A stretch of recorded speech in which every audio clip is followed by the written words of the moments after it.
just chilling in the crib, you know I got my feet up. Squad based on loyalty, how can they defeat us? We sent them prayers up and blessings coming down. You see I'm with the same crew, take a look around. They hate to see me when they see it all in their face. Stay down till I came, slow and steady win the race. I've been down before, I know how it feel to fall. I'ma hustle even harder cause they hate to see me ball. Hey, I ran it up on my own, since I made it they calling my phone. I was broke, went through it alone, now I spend a check on be alone. Don't see nothing stopping me, ain't none y'all topping me. They watch me clocking me, you winning ain't knocking me. Hey, I was destined for greatness, and I just took a little patience. I just stayed up in my lane, knew it would come, so I waited. I can't wait till I can call a phone like mama, I made it. When I'm ready to give up, get on my knees and I'm praying. Hey, I was destined for greatness, and I just took a little patience. I just stayed up in my lane, knew it would come, so I waited. I can't wait till I can call a phone like mama, I made it. When I'm ready to give up, get on my knees and I'm just praying. chilling in the crib, you know I got my feet up. Squad based on loyalty, how can they defeat us? We sent them prayers up and blessings coming down. You see I'm with the same crew, take a look around. I'm just chilling in the crib, you know I got my feet up. Squad based on loyalty, how can they defeat us? We sent them prayers up and blessings coming down. You see I'm with the same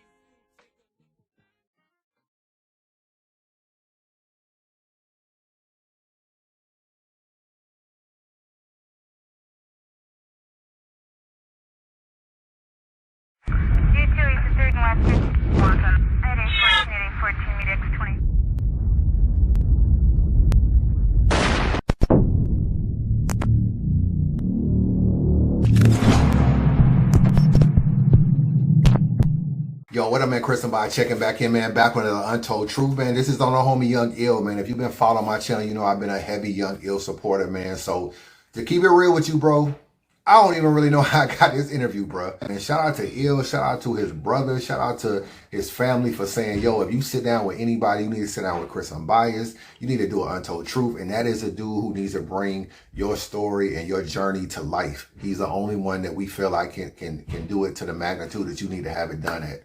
So that just lets you know that the work you put in is well respected, man. So all you new media people out there, keep doing your thing, man. Keep the integrity, keep the journalism good, and people are watching. People are definitely watching, man. Even if you got 1 subscriber to 200,000 subscribers, people are watching, man. Hard work pays off. In this interview, man, we talk about the issues with URL and Smack, the whole Pray for St. Louis, all his battles pretty much on URL, the issues with ARP and Rare Breed, and why he didn't do the Young Ill Will battle. We talk about his loyalty to Hitman, his loyalty to Verb, and that whole history. We talk about everything like fans turning on him, ballots turning on him, the old Red battle that never came out, the Cortez battle that never came out, the rumors surrounding Young Ill, man. We talk about a lot of different things. There are really no in-depth interviews of Young Ill online. You know what I'm saying? I went back and looked, bro, like there's really no interviews of this dude. There's a couple people that caught up with him after a battle that was like, yo, what do you think about the battle?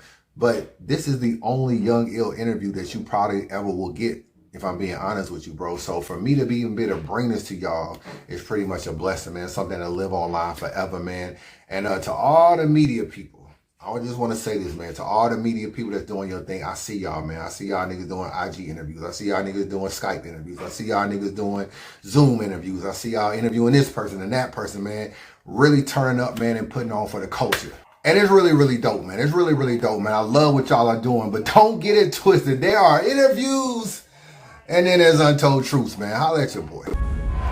Do you believe?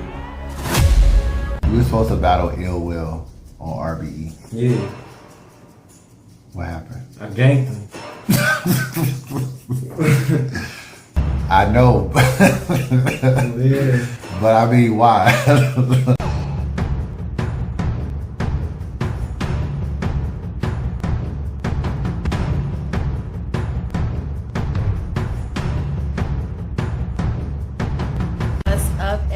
It's your girl Off Limits. It's been a minute. Oh man, Young Ill. I remember being a big fan. I'm trying to think, was he in my top 5?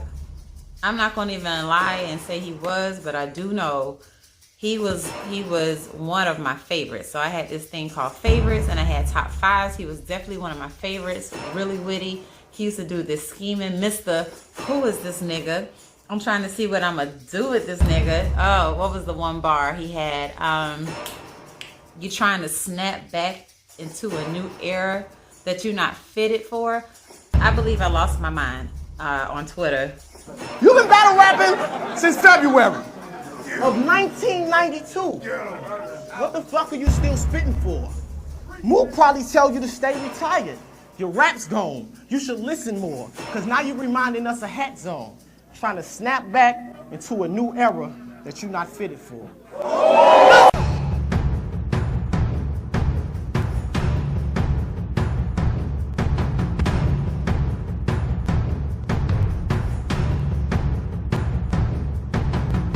I still remember when Young Ill was top 5. Young Ill was top 5 of his time.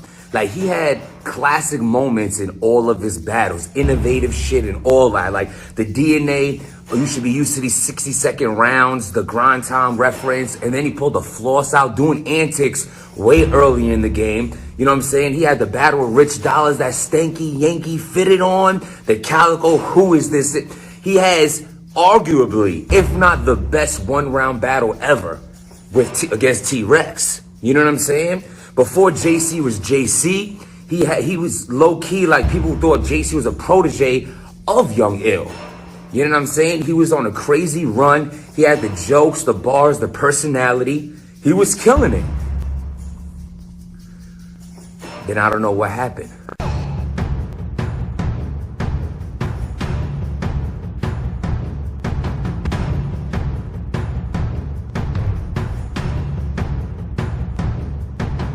Young Ill to me was one of the people that has the style that is now. It's like, if you see, like, he's like the Juicy J of battle rap. Like, where Juicy J's style wasn't really, that, it wasn't given that much love back then, but now that everybody's doing it, it seems like Juicy J fits right into this era. So that's why I want Young Ill to come back. I think about Young Ill just having so much promise, him being able to punch with anybody. It's just simple fact of, you know, the off the court issues, you want to say it like that, it's all about basketball, right? Is what hindered him, and no one really knows the true story, and that's why I'm so intrigued to see what's going to come out of the blog, man. Super dope, man. I love Young Ill, man. One of the legends to me from the Midwest.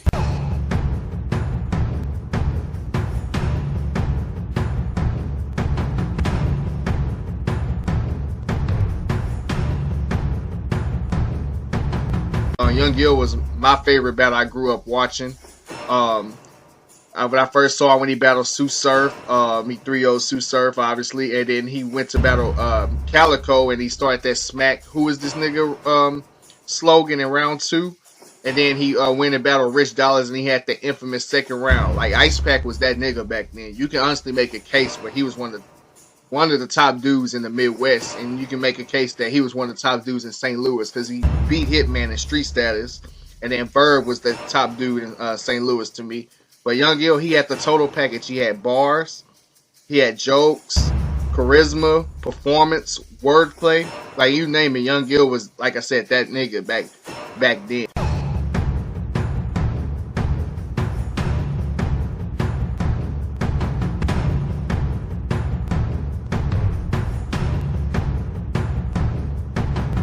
Young Ill. I think Young Ill is fire. I would like to see more of Young Ill. Haven't seen him in a while. I think Young Ill, in my opinion, was like somewhat ahead of his time.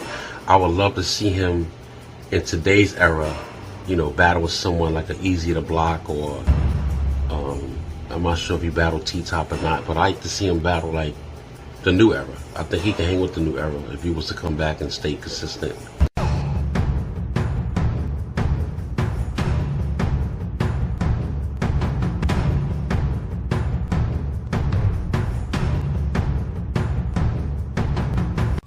Young L, you missed a lot of fucking money in battle rap, bro. You was around when URL first started, but y'all niggas was battling for a pair of Nikes and $1,000 in a plate. You know what I'm saying? Niggas is caking now. You missed all of that. You let all these other niggas come here and start eating off of battle rap. You wasn't eating shit.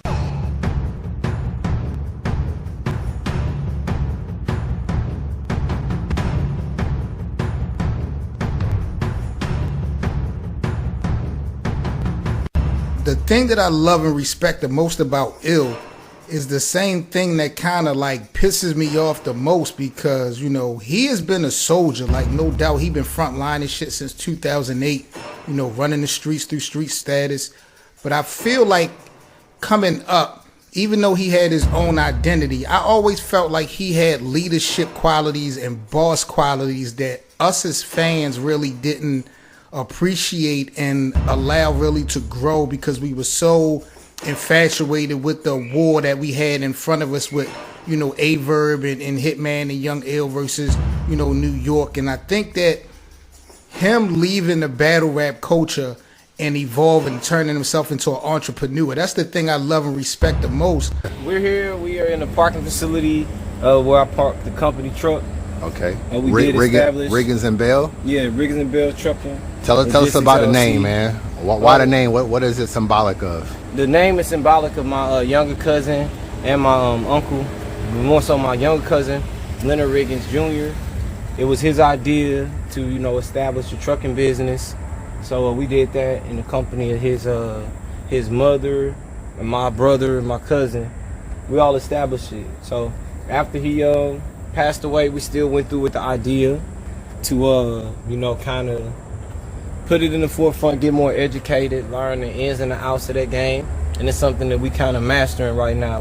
But I'm mad because I kind of want him to come back and kind of rub that shit in people's faces who really didn't have the respect for Ill, man. We know the skill set and the talent, you know, has always been there. But, you know, people kind of played on his name a little bit. And I always felt like he had that boss mentality. And now that he's an entrepreneur, I would like to see him come back, you know, show that it could be done. And, you know, I actually think that he could come back and make some noise. If Young Ill wanted to come back, man, on his Ice Pack vibes, I really think he could have a nice little run. Like, he could have probably 1 year of some dominant performances and opportunities. You know what I'm saying? At the end of the day,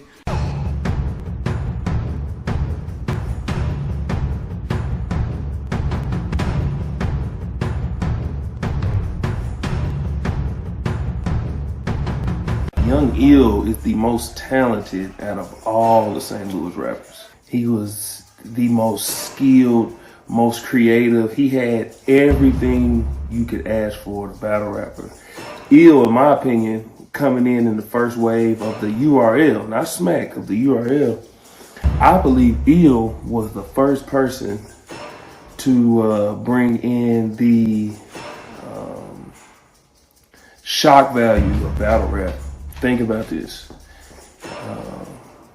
In his first battle versus Calico, I believe his first battle on URL was Calico, he, right out the gate, who was this nigga? Then right after that, he pulled out a belt versus Surf. Then it goes on and on. He did the, Stanky Yankee Fitted versus Rich Dollars. He pulled out Floss versus DNA. Bet you can't do this. Started flossing. He has the best one-rounder we've ever seen. You know, and the list just goes on and on and on, man, of all the things he's been able to accomplish. He was funny, he was witty, and Young Ill was he was one of my favorite battlers, man, and I believe the trajectory he was on, man, he could have, if he wanted to, went down as if not the best St. Louis rapper, just one of the best of all time, man. I still think he is.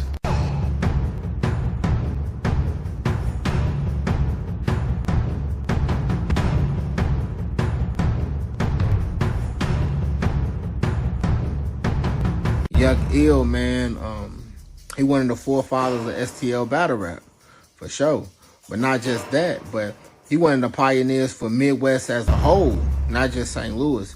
You know what I'm saying? He had a stage presence, wit, charisma, bars, flow, wordplay. And on top of that, Ill was one of the first ones with star power.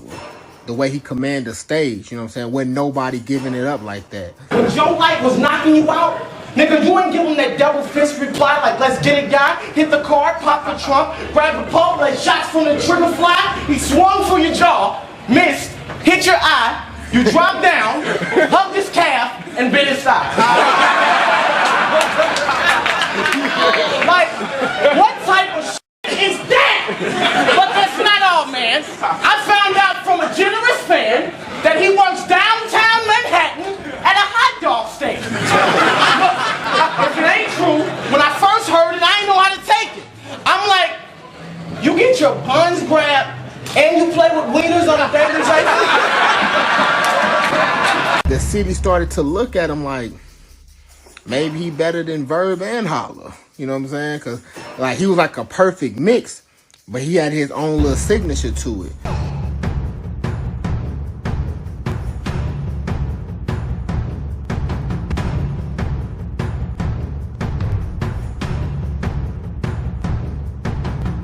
What's going on, everybody? It's your boy, Mr. Check the Temperature, man. And when I think of Young Ill, I think of one of the founding fathers of the St. Louis battle rap. You got B Magic, of course you got Hitman Holla, of course you got A Verb, but right there in the mix, you definitely got to put Young Ill. I think his presentation, his ability to angle, to scheme, his charisma, his wittiness, his wordplay, he was well before his time, man. You can take that one-rounder versus T-Rex. You know, I'm a procrastinated pimp. I ain't put my Mac down yet. And you can insert that in 2021 and it still makes sense. I think Young Ill is someone who really embodied battle rap and what it meant to be a battle rapper from St. Louis.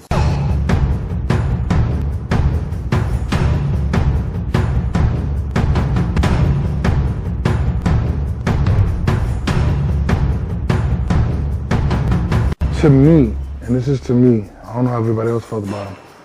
I felt as if between the three-headed monster, which was Verb, Hitman, and Cal, and Hitman, Verb, Hitman, and Young Ill. Sorry, I felt as if Ill he was the most complete.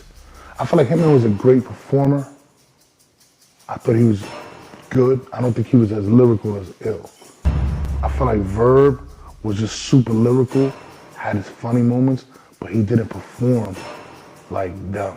You know what I'm saying? And I feel like Ill was everything you wanted in a battle rapper in one. You know what I'm saying? The sarcastic humor, the bars, the creativity, the performance, the way he wasn't scared to be free. He reading the text like, this what this be on? Texting Ill, don't get me wrong, but me and Richie just don't get along. Get home, I let him lick the click, but he don't get the bone. That's cause he eats, sleep, beat his meat, piss and shit with that same stanky Yankee fit on. Young Ill was, at that moment, at that time, the most complete battle rapper that I saw.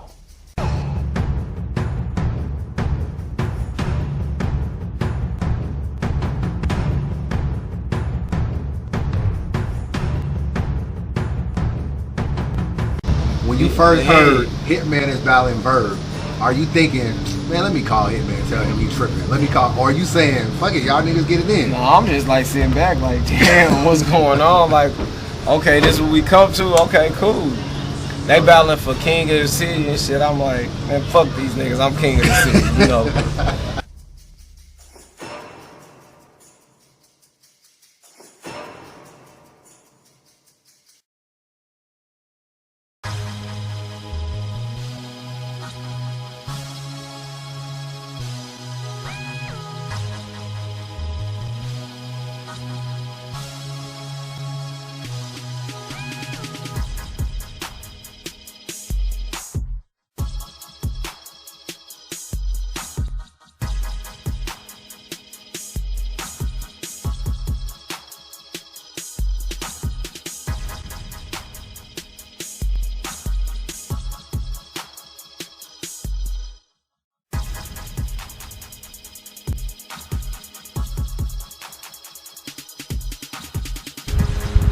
Chris Unbiased checking in, man. We live at the African Palace. I got my man Ice Young Pack Ill, man. Yeah, Ice Pack Ill, chill. Who you know, Cooler. I get paid to make a fool of cats, all that good stuff, you know. Tell us why we here, man, and what this means to you right now. Right now we here because this means where it all started, you know. So I felt like we were gonna just set that platform there, you know, kind of get started here, get comfortable, get our feet planted here.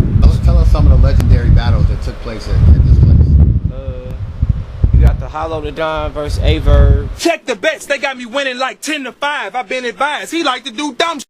He loves to freestyle, likes to improvise. My temper rise, we roll up in black tinted rides, hop out, niggas get paralyzed, not penalized. Large clips enter rise, cars flip, injure guys, I beam his whole team up. Starship Enterprise. Too complex for it, even when I'm simplified. If New York is such a jungle, tell me this. How the fuck do niggas like him survive?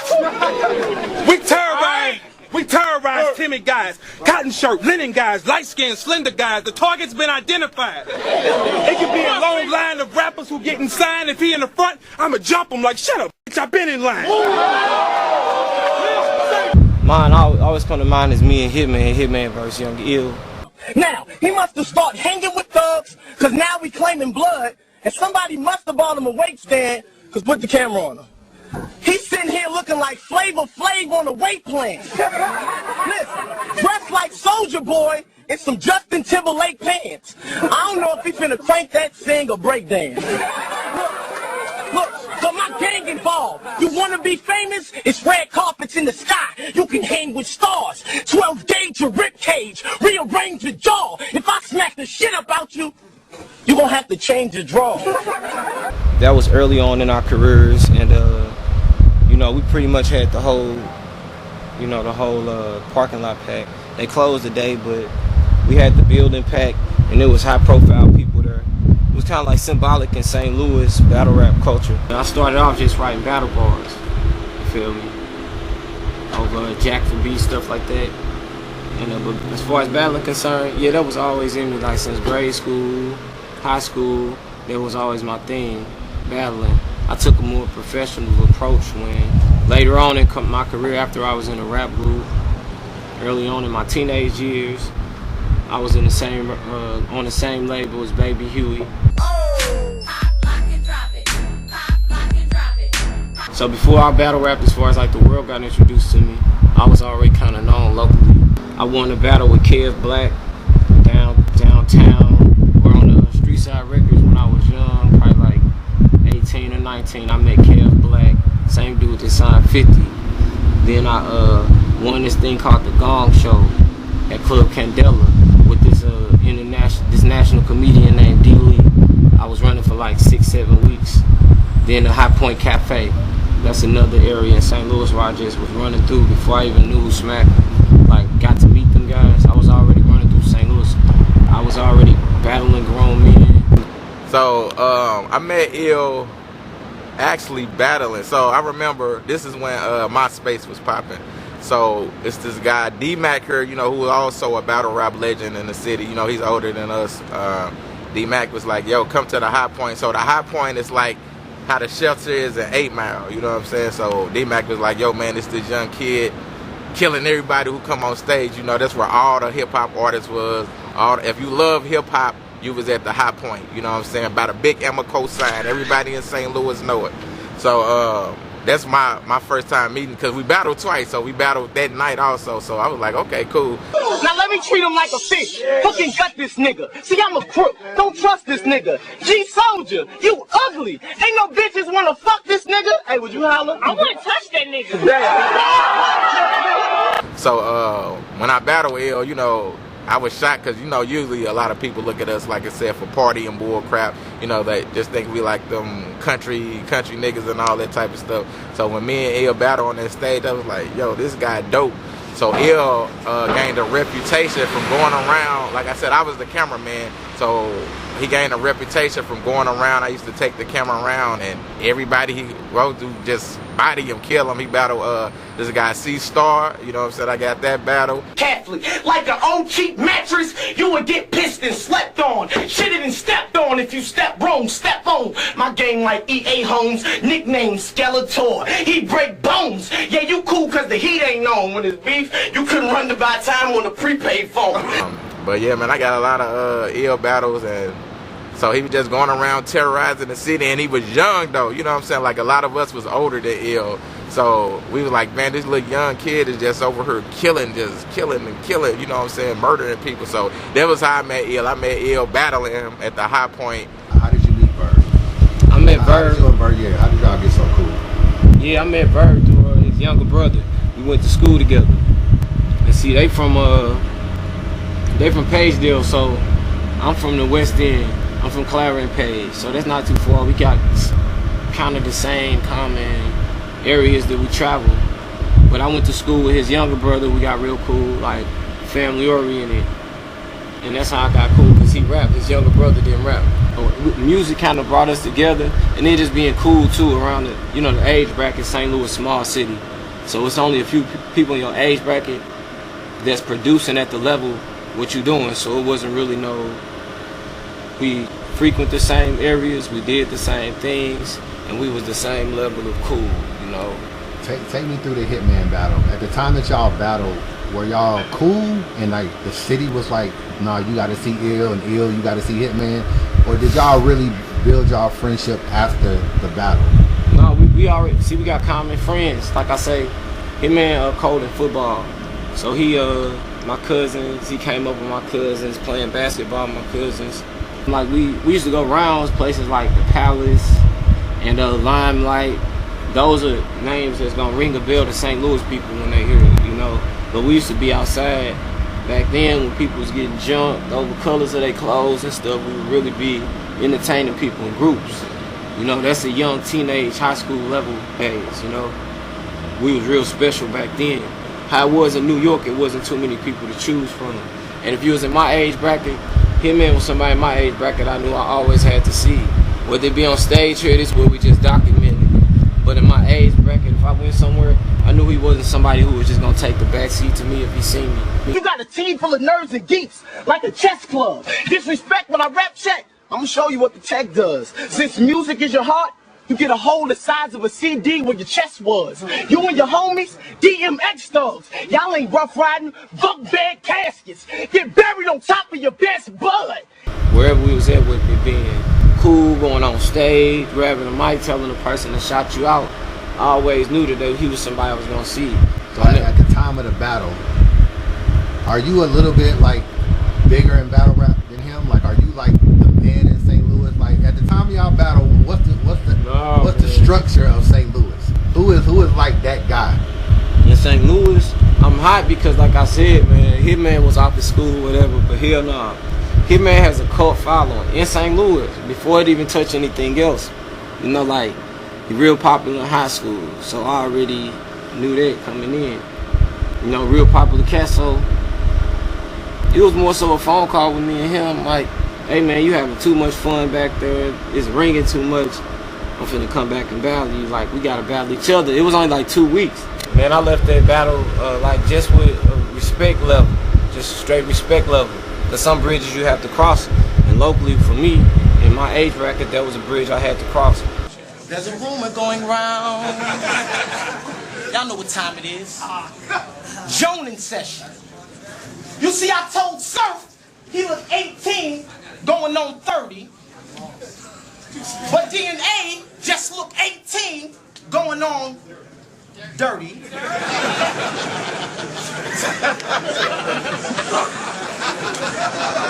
You look like you just did a 15-year bid and just got back from the slammer. Your mouth looks like the back of a hammer.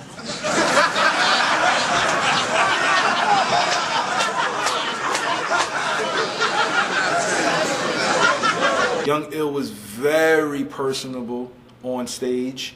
He could make you laugh, and then he can make you cringe with a bar in terms of like how dope the bar is. Not cringe like, ugh, that was bad, but like dope, like, whoa, you know what I'm saying?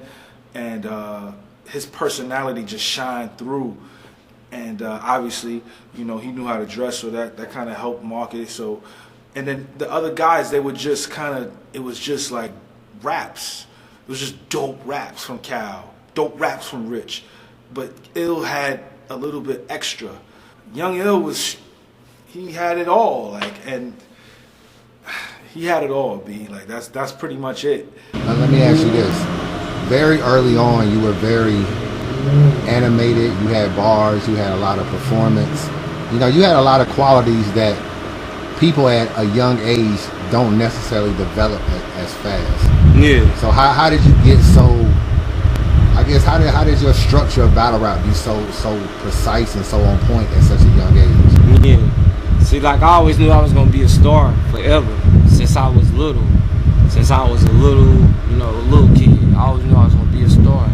So I always picked up characteristics and studied stuff, even just going through stage placement and drama plays. If I was putting drama or something like that, okay, that applied to me because I'd be on the stage left, center stage, stage right, don't put your back to the crowd. Things such as that is always instilled me because I knew that was going to be my platform eventually. What avenue would take me there, I never really knew. But as far as like some of those stuff, it's entertainment. I understood it was entertainment, I could out-rap everybody, but if you can make somebody laugh, then that's pretty much a different aspect that people don't tap into. And nobody was doing it back then. They were all so rough and so, gangster for real that they never put emphasis on it. So I like the Joan, that's my thing. We always like the Joan. So once I was like that, and they aggravate them and get them in their body. So I, be running circles in these guys' heads. I'm an overthinker sometimes. So if you ask me a question like, oh, how do you write? Man, I go crazy. I used to put on music real loud, I put on music so loud. You hear me, Joe? They put on music so loud, I may do jumping jacks while I'm writing. I used to be crazy with this shit, man. Like, I used to be a bad man. I'm telling you, I'm dead serious. I used to be dead serious with this. Just piggyback on that. Is that why you didn't really choke in battles? No, I ain't finna choke. I'm telling you, like, bruh, I used to be doing jumping jacks with Jay-Z Blueprint playing, man. I'm trying to remember my stuff. Telling people in the background, make sounds, come up, push me. Like, yeah, because back then it was, and when I went to Fight Club, if you stuttered, you gone. If you even stuttered in your rap, bro. Bro, if you even stutter, the whole battle's over. Like, they not gonna say, come on, good job, keep going. First off, I'ma teach a lesson to Holmes. He ain't want to battle, he should have left me alone. Cause I was abusive as a child, now I'm reckless and grown. But today, I left the weapon at home. Cause I wasn't concerned with this bitch nigga flexing a bone. If he do, the reverend gonna be blessed in the throne. This ain't football, but you gonna catch 6 for trying to step in my zone. My line busy like somebody disconnected the phone. All that hustling talk, yeah, you need to stick to stretching them stones. Cause I bought your bootleg album and I wasn't impressed with a song. All right, so let's talk about Fight Club, man. Okay. Tell me about your experience. How did you even get found to even be a part of Fight Club? I was just always that nigga like that, like, what could I say? In St. Louis? No, I'm just joking, nah, for real. St. Louis scene was kind of buzzing at the time. The New York verse, St. Louis had already went viral, with Verb battling SB, Good saying he had some pussy lined up. That had already went viral, so they already, it's a good look for them to get somebody from the Midwest out here to represent. So, just took that to my advantage. I guess Executive Nick reached down here to St. Louis, see who was available. They said 10,000 was on the line. It was 2 days. How could I miss that? Oh, I gotta go get that. That's how it was with me. And it wasn't nothing against nobody. I know Hitman was preoccupied. He must have been doing whatever he was doing, like maybe, on his ball and shit or whatever. Verb, I don't know if he even just declined it. Big Will declined it. Shout out to them. And then I'm just like, yeah, come on with it. Yeah. And me at this time, I'm just a St. Louis guy, and I'll put it out there. I just gonna keep it real.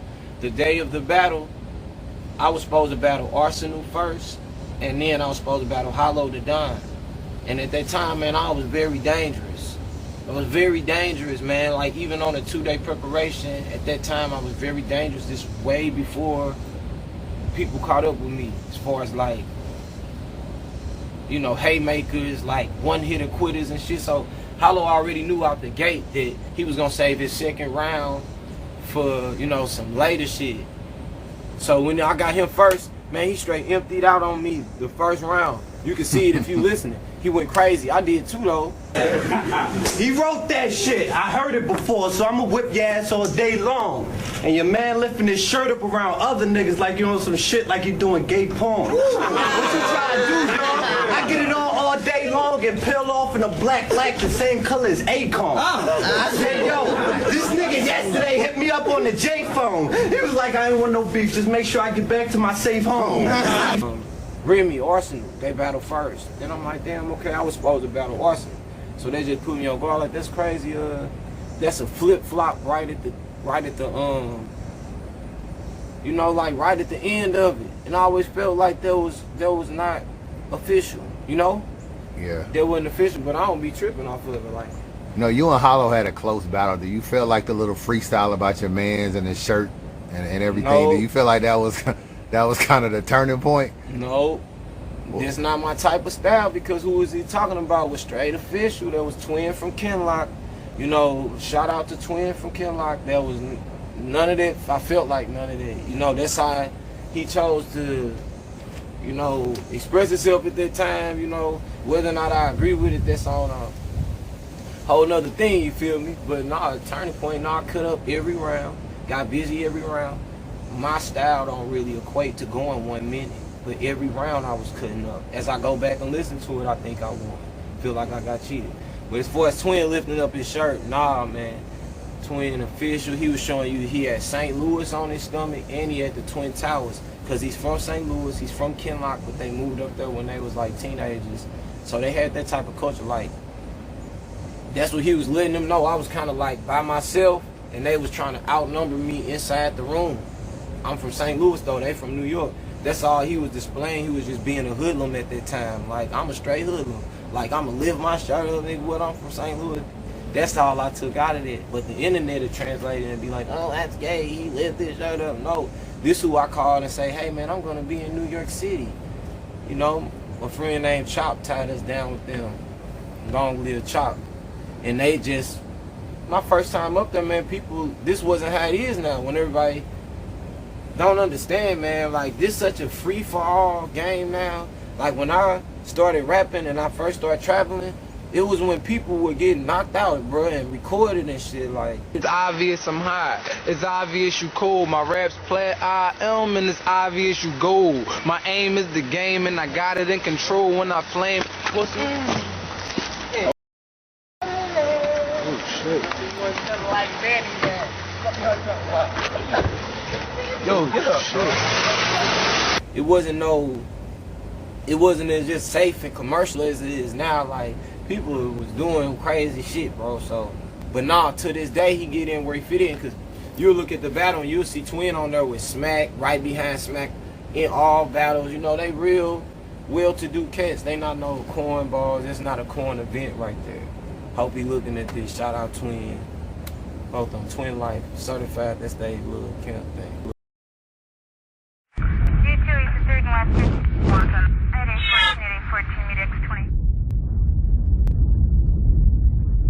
No diaper rash, just pipes and mags for niggas that like to flash they ice and cash or play pop, so we should night they ass. The worst nightmare, think about it, I'm twice as bad. I broad day street sweep, snipe your ass from that same caprice that the DC snipers had. Get the URL. First battle was Calico, man. Yeah. Did you know anything about Calico before you battled him? Who is this? Nah. I ain't really know Calico like that. I ain't really know Calico. He may have had one stage battle in Chicago. So I ain't really know him like that, but I knew Miles and I knew X Factor from when X Factor went to New York and battled, I want to say, Nemesis. And when Miles went and battled Lux, I already knew them. But I didn't know the association from Detroit and St. Louis being the Midwest would grow to be anything. Like, you know, that union like Chicago, Detroit. So I knew that I didn't know they was gonna be alliances at this time. I just knew like, hey, you know, we trying to get something popping down here. So I just took it like, hey man, you know what? Okay, this Miles, I ain't battling X Factor, I'm battling Calico. Saw Calico, I just, you know, shit, it's all good. I think he may have had one footage of battling. So it was more bigger to me at that time, just Mac coming to St. Louis and messing with the Midwest. But I ain't no Calico, but like since after that night, it was just like funny because like I say, if you ask him the question in reverse, he'll say like, yeah, it'll spark my career. To this day, he'll laugh, joke, and say it, but I'm telling you, like, that's how it was at that time. I kind of was a little more known than him. And it's not me shitting on him because we like that. It's just, we'll be honest with each other and say at that time, that's what it was. And I was like, who is this nigga? That's what it was at the time. I had kind of been established. Calico wasn't that established at that time. Feel me? So me taking him was a good look. For him, it was a good look for both of us. But for sure, it was a good look for him to even tell you, like, thank you, Will. Like, joking and playing, because he took off after that. Put my finger on my chin, like, It's dinner time again. No hot water. I'm a pan-fried noodle this nigga. Scrape the pot when I'm through with this nigga. Smack. Who is this nigga? I Wikipedia, asked Jeeves, Googled this nigga. Media takeout, world star hip-hop, trying to find somebody that knew of this nigga. I found a man pushing a shopping cart full of crushed cans, selling the ironing board and the fan, gave me the scoop on this nigga. He said, Calico.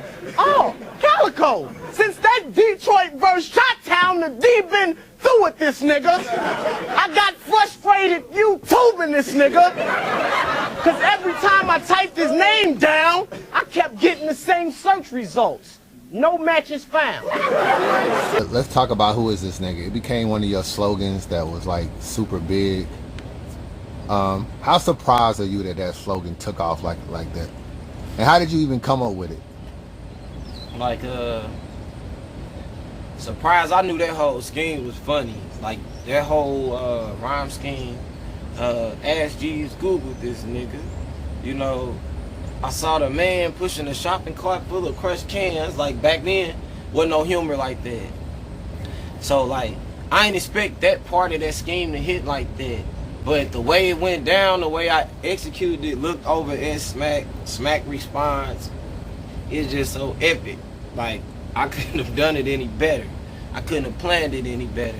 It was timing, it's everything. So it's like, if you watch that battle, man, and that whole, some parts in my battle career, I feel like they'll show you. Right here, it'll show you kind of like the blueprint of the future. Back then, if you get excerpts from my battle, you'll be like, oh, okay, this was, everybody wasn't doing this level of humor here. Then they'll do it now. Do I still love Farrah? You already know that's without a doubt. Don't get mad, I'm just ruffling your feathers because you asked me to be on Wild 'N Out. Remember you called my phone like, hey Charlie, put me on the show. I got big plans, and I said, first thing you gotta do is suck my, first thing you gotta do is be a Knicks fan. I said the lights is bright, it'll feel like you in quicksand. It's an improv show. So you gotta freestyle kinda quick, fam. But the most important thing you gotta do, you gotta get past hit.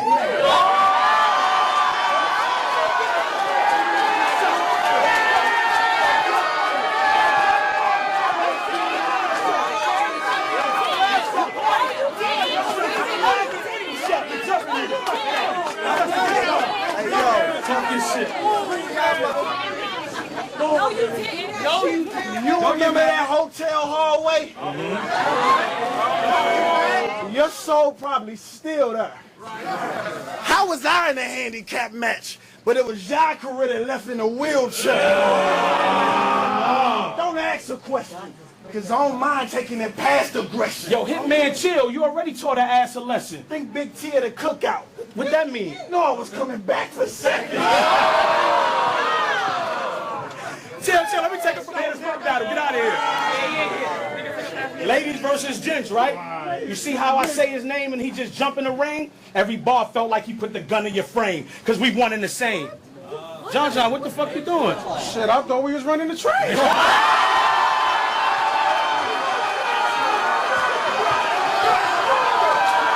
So that's all that was. Like, who is this nigga? I looked over, I waited like 5 seconds. Nobody said nothing. It's just instant laughter. So that wasn't no slogans out then. I just took that and run with that. Like, that's something the crowd always can run with. So we gonna play that, played it out, you know. I never expected it to be a slogan because no slogans was out. And somebody had to identify with me. Are you saying you got the first slogan, man?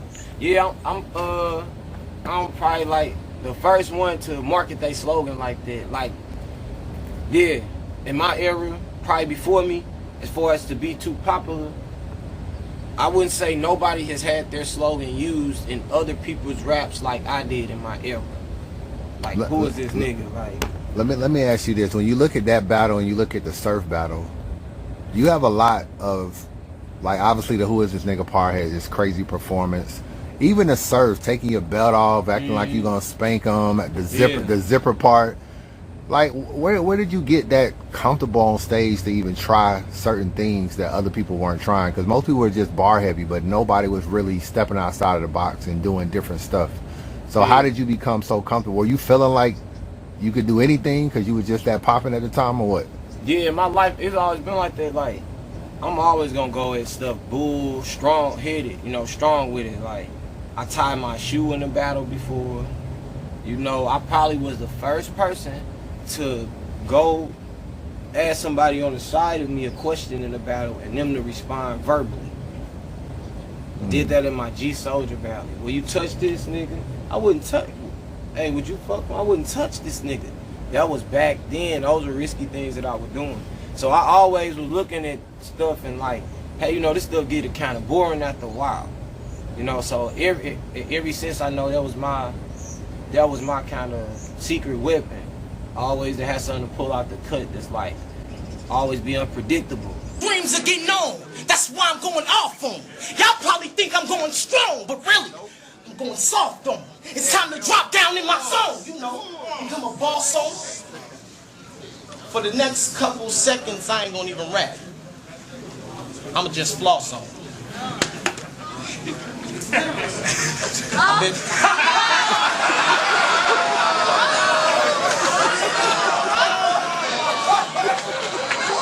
I bet you can't do this.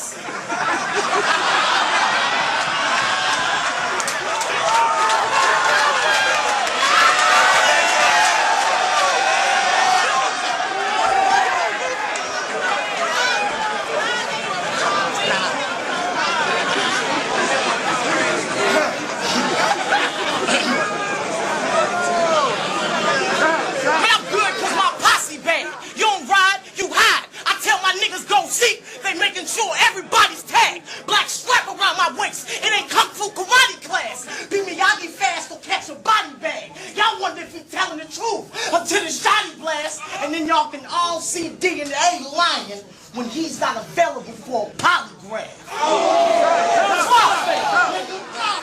Even the floss. Like with the floss. Yeah, with the dental floss. How do you know in New York that that's going to go over well? Man, because they love me. Back then, it's like, I'd rather swing, you know, like, try to hit a home run, man, and be butting the ball all the time. Like, that's how I'm going to go. If I'm going to go out, it's going to be, and I know this stuff about favoritism, and I always was a favorite. So as I try stuff, I'm going to do it classy, you know, in taste. And if it don't hit, then I'm going to get up off it real fast. Like, if the floss didn't hit, or if the Who Is This Nigga didn't hit, I'm going to be on right to the next part of my bar. So it's a level of, once I know a little exposure to what I'm finna do, once they accept that the crowd hit, I know all this crazy, I'm gonna go all overboard, acting it out and being, you know, like charismatic on stage. I'm gonna go crazy because this is the crowd tonight. They're a humorous crowd. Oh, I know when I get to this part, it's gonna be so funny because that's what they going crazy over jokes tonight. That's why I wrote, I got something for their ass. Wait till I get here. He doesn't stand a chance. Like a deck of cards when that drama start, cause you get cut like spades for your diamonds coming out of the club. You ain't got no heart. I'm an ace, a king. This jackass just a queen. Being the front was blackjack, he'll take a hit on 17. That 9 blend, get a flesh wound, purple him, let him lean. A blind man in a restroom. This some shit you never seen. Two Surf, man. Yeah. Another guy you battled. Yeah. A lot of funny moments in that battle as well. Yeah. Why Surf? When I took on Surf, he was real confident. Lux had stamped him. That's what. And Goods and all them. And Arsenal, they had stamped him, I want to say. Something happened where you know, he got in the mix. So I was like, man, you know, it was a little easy connection. You know what I mean? When Surf came out, he was a gunner from Jersey. Bah! That's for being dark-skinned and dirty, softer than Fergie and looking 18, going on 30. Bah! That's for being another phony rap goon, internet thug that wouldn't get live in the chat room. Oh. Very animated in that battle. How did you come up with a lot of stuff you said? Man, in my life, I think you took your belt off and you whipped him. I think you told him that his girl recognized the sound of the zipper.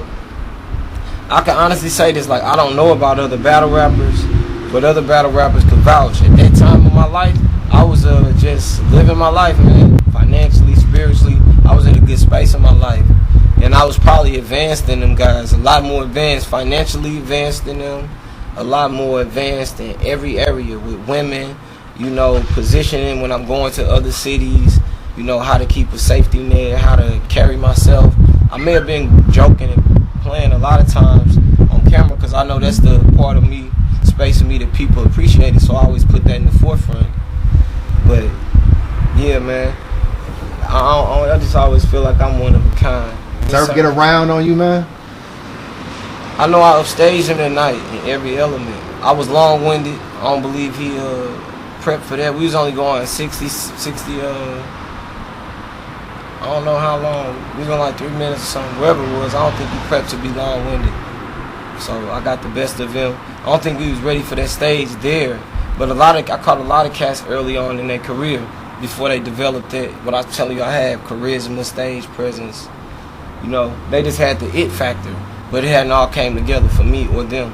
All right, your Rich Dollars battle, probably one of my favorite battles. I mean, one, it's a small room, so it like captures both of y'all bars like perfect.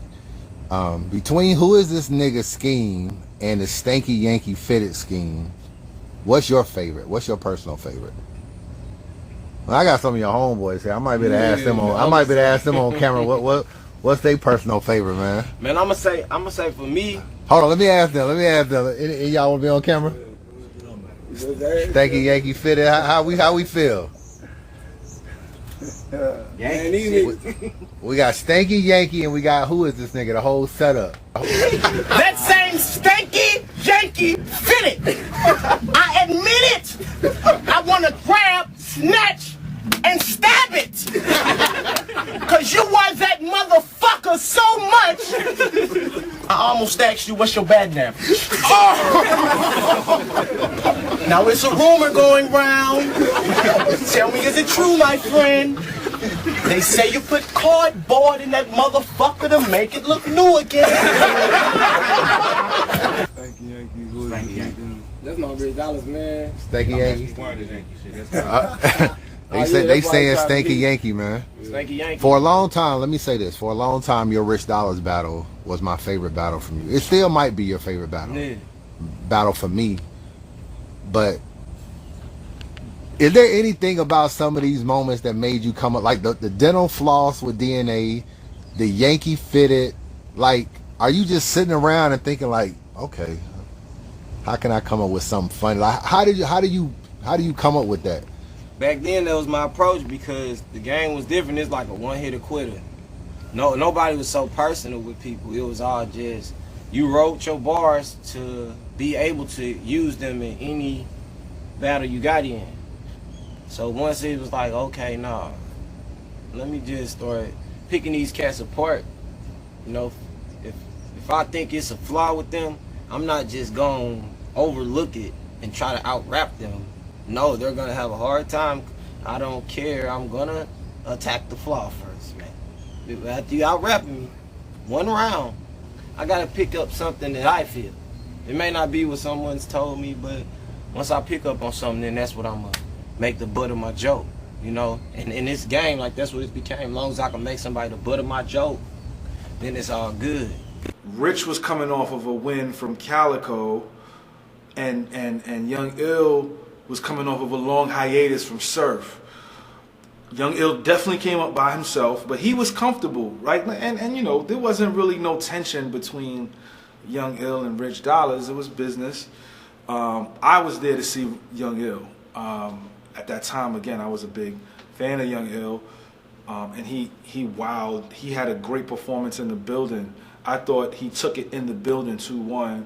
I'm from the Bronx too, and you know I'm going for Ill, right? Like, and I think the building kind of was excited to see Young Ill return as well, because again, you got to remember that he probably had a year off, so it was the energy was palpable in the building. On camera though, like, you know, going back to it, I felt like Young Ill's third round, it just felt a little too predictable for me even then. So I gave Rich the battle 2-1. Like, I thought Rich had a great first round, and Young Ill's second round was like a 10-8. Like, it's incredible. The third round is a toss-up. I won't be mad if somebody got Young Ill winning. I just felt like Rich just did just enough to edge it, but I won't be mad at somebody who got Young Ill winning. But in the building, I had Young Ill taking it clear. It was like a clear 2-1. Clear. I was thinking more like clips, goods, conceited, hollow, maybe Rex, they said rich. Ain't this a bitch? I don't even remember saying yes. I was thinking, y'all already know what I'ma do to this nigga. His stage flow grade low. Y'all want me to tutor this nigga. Of course it's fact the enforcer's back to torture whack Lex Luger this nigga. Wait for it. Wait for it. Now, smack. Who was this? And people was kind of excited, and that day they booked DNA versus Young Ill that day, like right then and there. Like right afterwards, DNA called them out and was like, "Yo, I want to battle you next," and they set it up for Webster, for Santos Party House, which was the first known. Fraud. You gonna talk about guns this whole battle? Homie, you been a clown. I'ma talk about guns this whole battle, cause that's what I've been around. I got 2 choppers that shoot for 60 seconds each. I'll let one pin them down. You from grind time, right? So you should be used to these 1-minute rounds. DNA was somebody I knew before the battle, so that was a good. It was already it was already kind of in the air, you know. Same thing, like we was both up and coming. But my surf battle, before I battled surf, rest in peace Fred the Godson. Like we were already in his studio. Me, DNA, Jazz the Rapper, then the twins. I want to say, I don't know if they Fred the Godson brother, but that was my first interaction after I caught my first hotel up there before I battled surf. I met DNA, and whoever he was finna battle, he was riding up into the battle. And I was just like, this dude nuts, you know. That was always my thing with him, like, this dude straight nuts. He dead serious. He's riding before the battle, and they was like, yeah, this is his thing. Oh, okay, cool. And then he performed the next day, so that was always like, okay. I always made note of it. I was just getting in my element, you know. I was getting in my element, and I wanted to scratch everybody off the list as I was coming up. Everybody that was in my era, I really wanted to scratch them off the list. Early, fast, not trying to be pretty with it.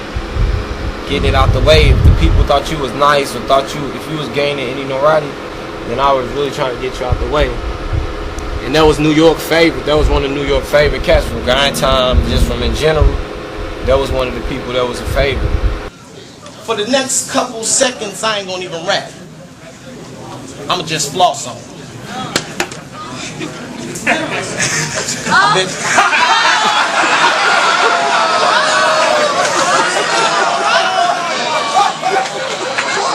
I bet you can't do this.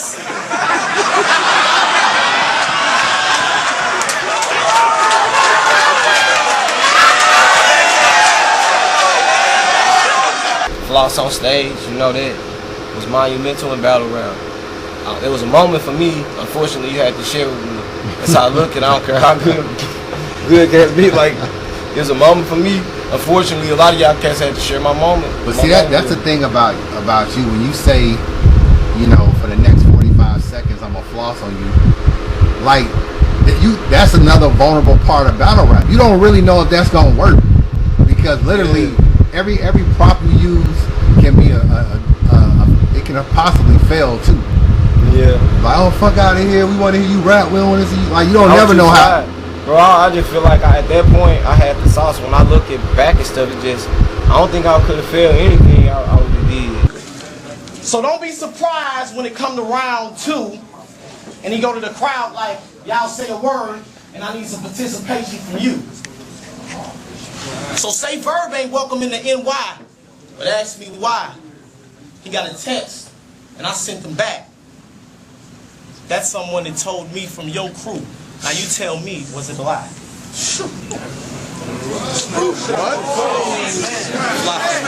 Somebody snitch, so I'ma do it. Y'all give me a word so I can show you how real it is, and I'ma freestyle by any word anyone says, and that's what I'ma kill him with. Young Ill said it was someone in your crew.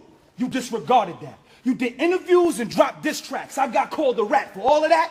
Me telling Ill, you think I started that? When he made blogs saying I dissed him because Rich beat him, you think I wanted that? Look, no punchlines, no all the facts and all the raps.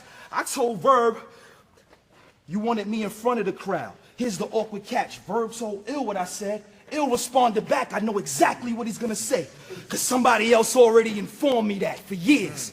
I was the one they said the snitching was dealt, but I've been new told. And guess what? I kept that shit to myself. Took the blame, even took the fall, and never once asked for a story. And even still, I will not say who told Young Ill. I will. It was Charlie. Right.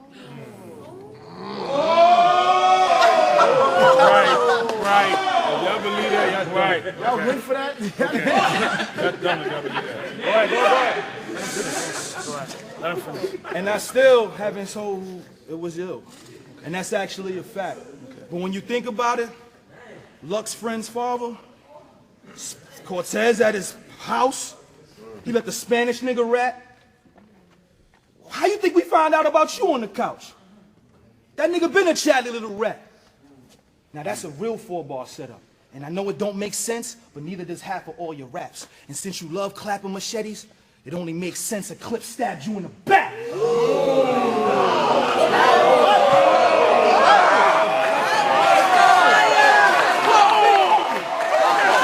Have you never seen that battle? They had a battle where they talked about basically your battle is the reason why they.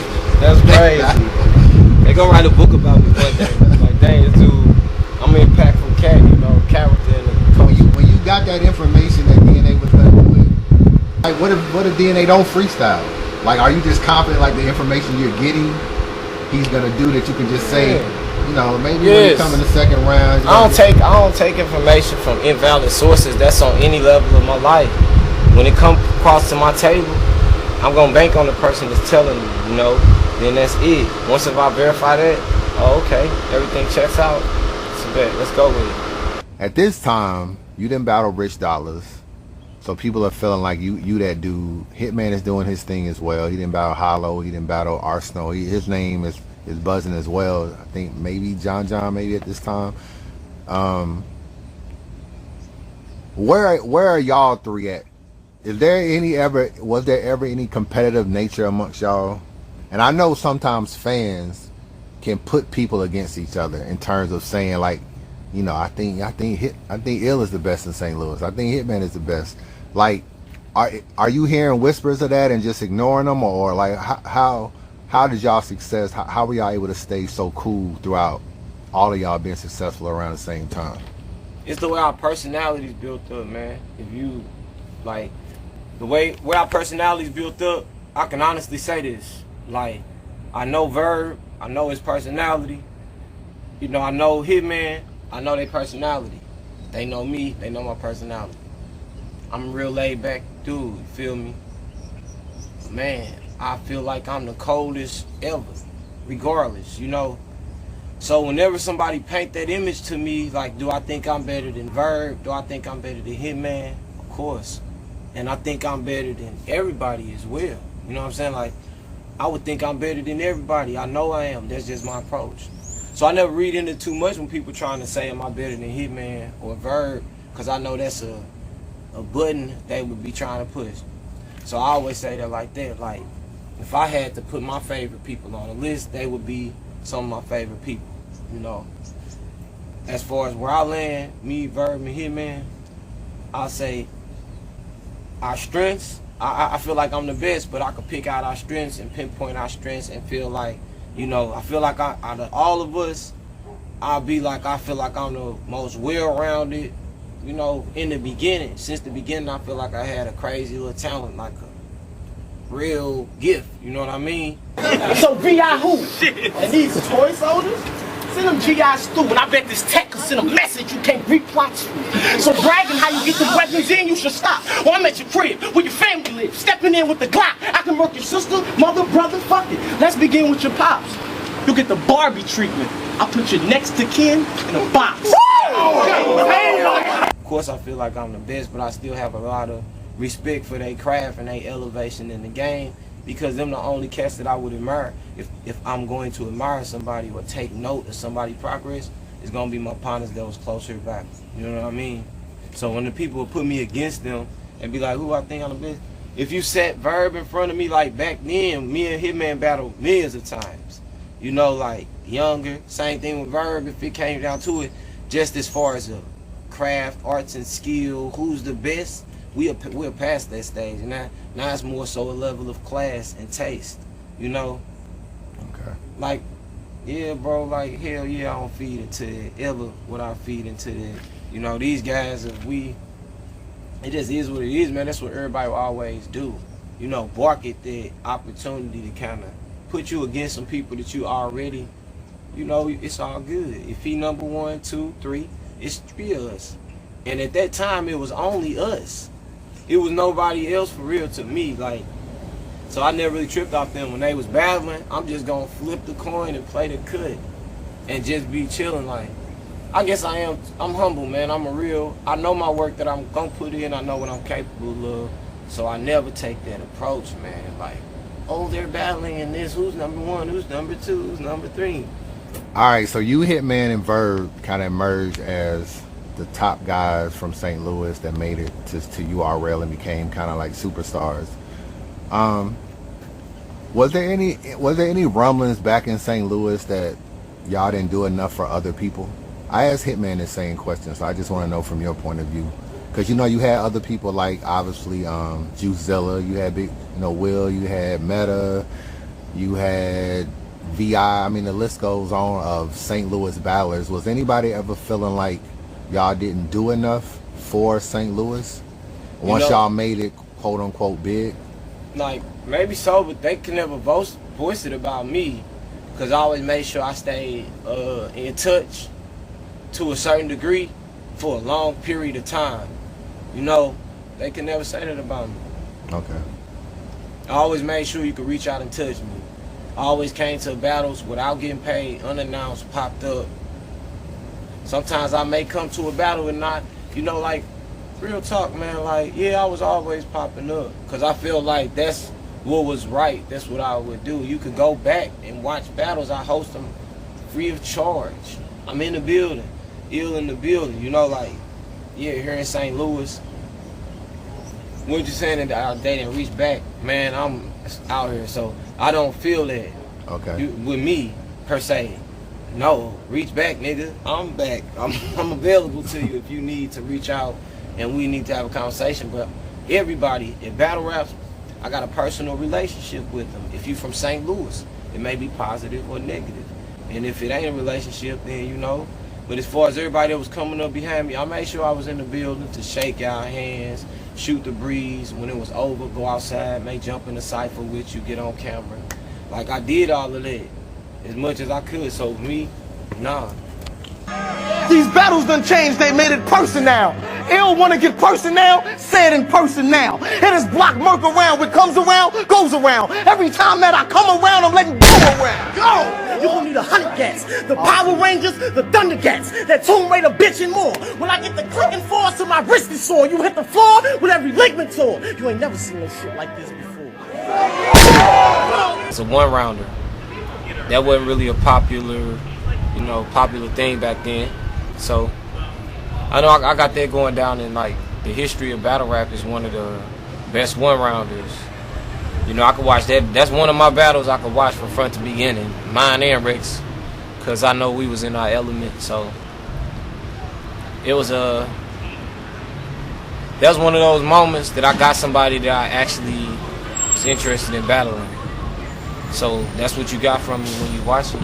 You kind of got me at my best, over prepared, overly aware of the moment when it was in front of me, and executing like that. So when I look back in time, I see it all.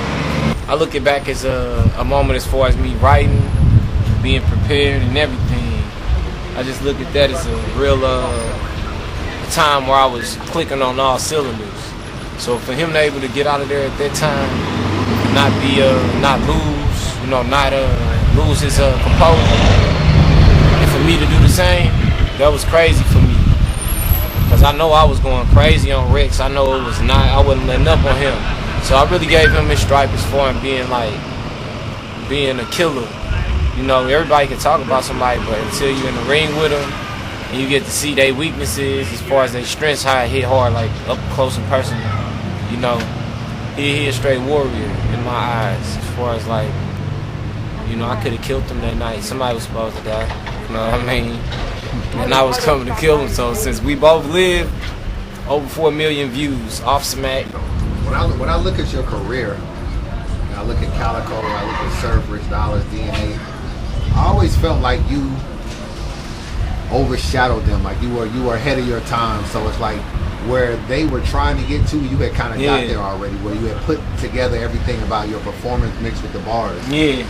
Rex kind of represented the first time I felt like you was in a fight, a real fight. Like Rex is a battle I can look at and say, that's a debatable battle. All these other ones I'll be like, yeah, I got ill winning these battles. Yeah. But Rex, do you look at that battle that way? I mean, did Rex's performance surprise you? How he, held up in the St. Louis crowd and everything? I knew he was gonna lose. I came for him to lose, But see, the thing is, like, Rex is he from the era. He from that era, that battle rap era is like where it was raw up in New York. So they used to go a lot of rounds. So I already knew it wasn't nothing because I was gonna say that was gonna be so foreign for him. What the hell, for somebody to come down here and me, for someone to come to my hometown and put on a show and a performance with me, like at that stage in my career, right. And like to sit in front of this crowd that basically praise me, bro. Like they're like, you're coming to lose, bro. This ain't Louis, Missouri. I'm talking about back then. Maybe now, not too much difference. But back then, you chose to come to St. Louis for these people to boo you. Like, that's all they was finna do to you. But Rex was thorough. Like crowd fuck with Rex, fuck with, he won them over. St. Louis, don't cheat me and say y'all man won. Cause that's exactly what the judge gonna give me. Man won, murder in the first degree with a handgun. Let's go, Rex! Get that nigga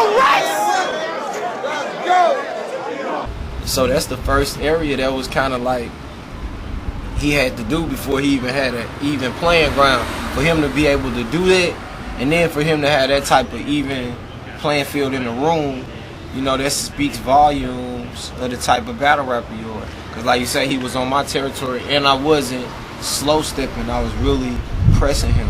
Time for pistol whip your partner, but your gang get goons involved? How? When y'all laugh, joke, and smile, and math be in the same fucking room as y'all. See, that's the difference between me and those thugs. I got a childhood friend named Odell that was murdered in cold blood. My nigga Lil West got hit in the head with a chopper. I cried tears at the wake, like why they had to knock him. My point, let either one of their killers be in the room. I'm giving them something proper. For thinking it's all Gucci, I'm letting that thing flocker. So out of that, it's like, oh my God, yeah, I gotta give you some type of credit because I don't press people in that manner when they come here as far as like going so hard on them to win.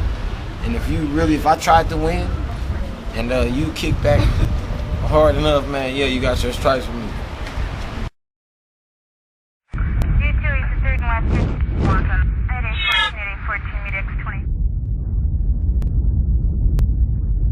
My brother's gonna go down. We bird. Got some brothers. What you got? What you got? You got heads? That's Hey, KC. Heads it is. You go first.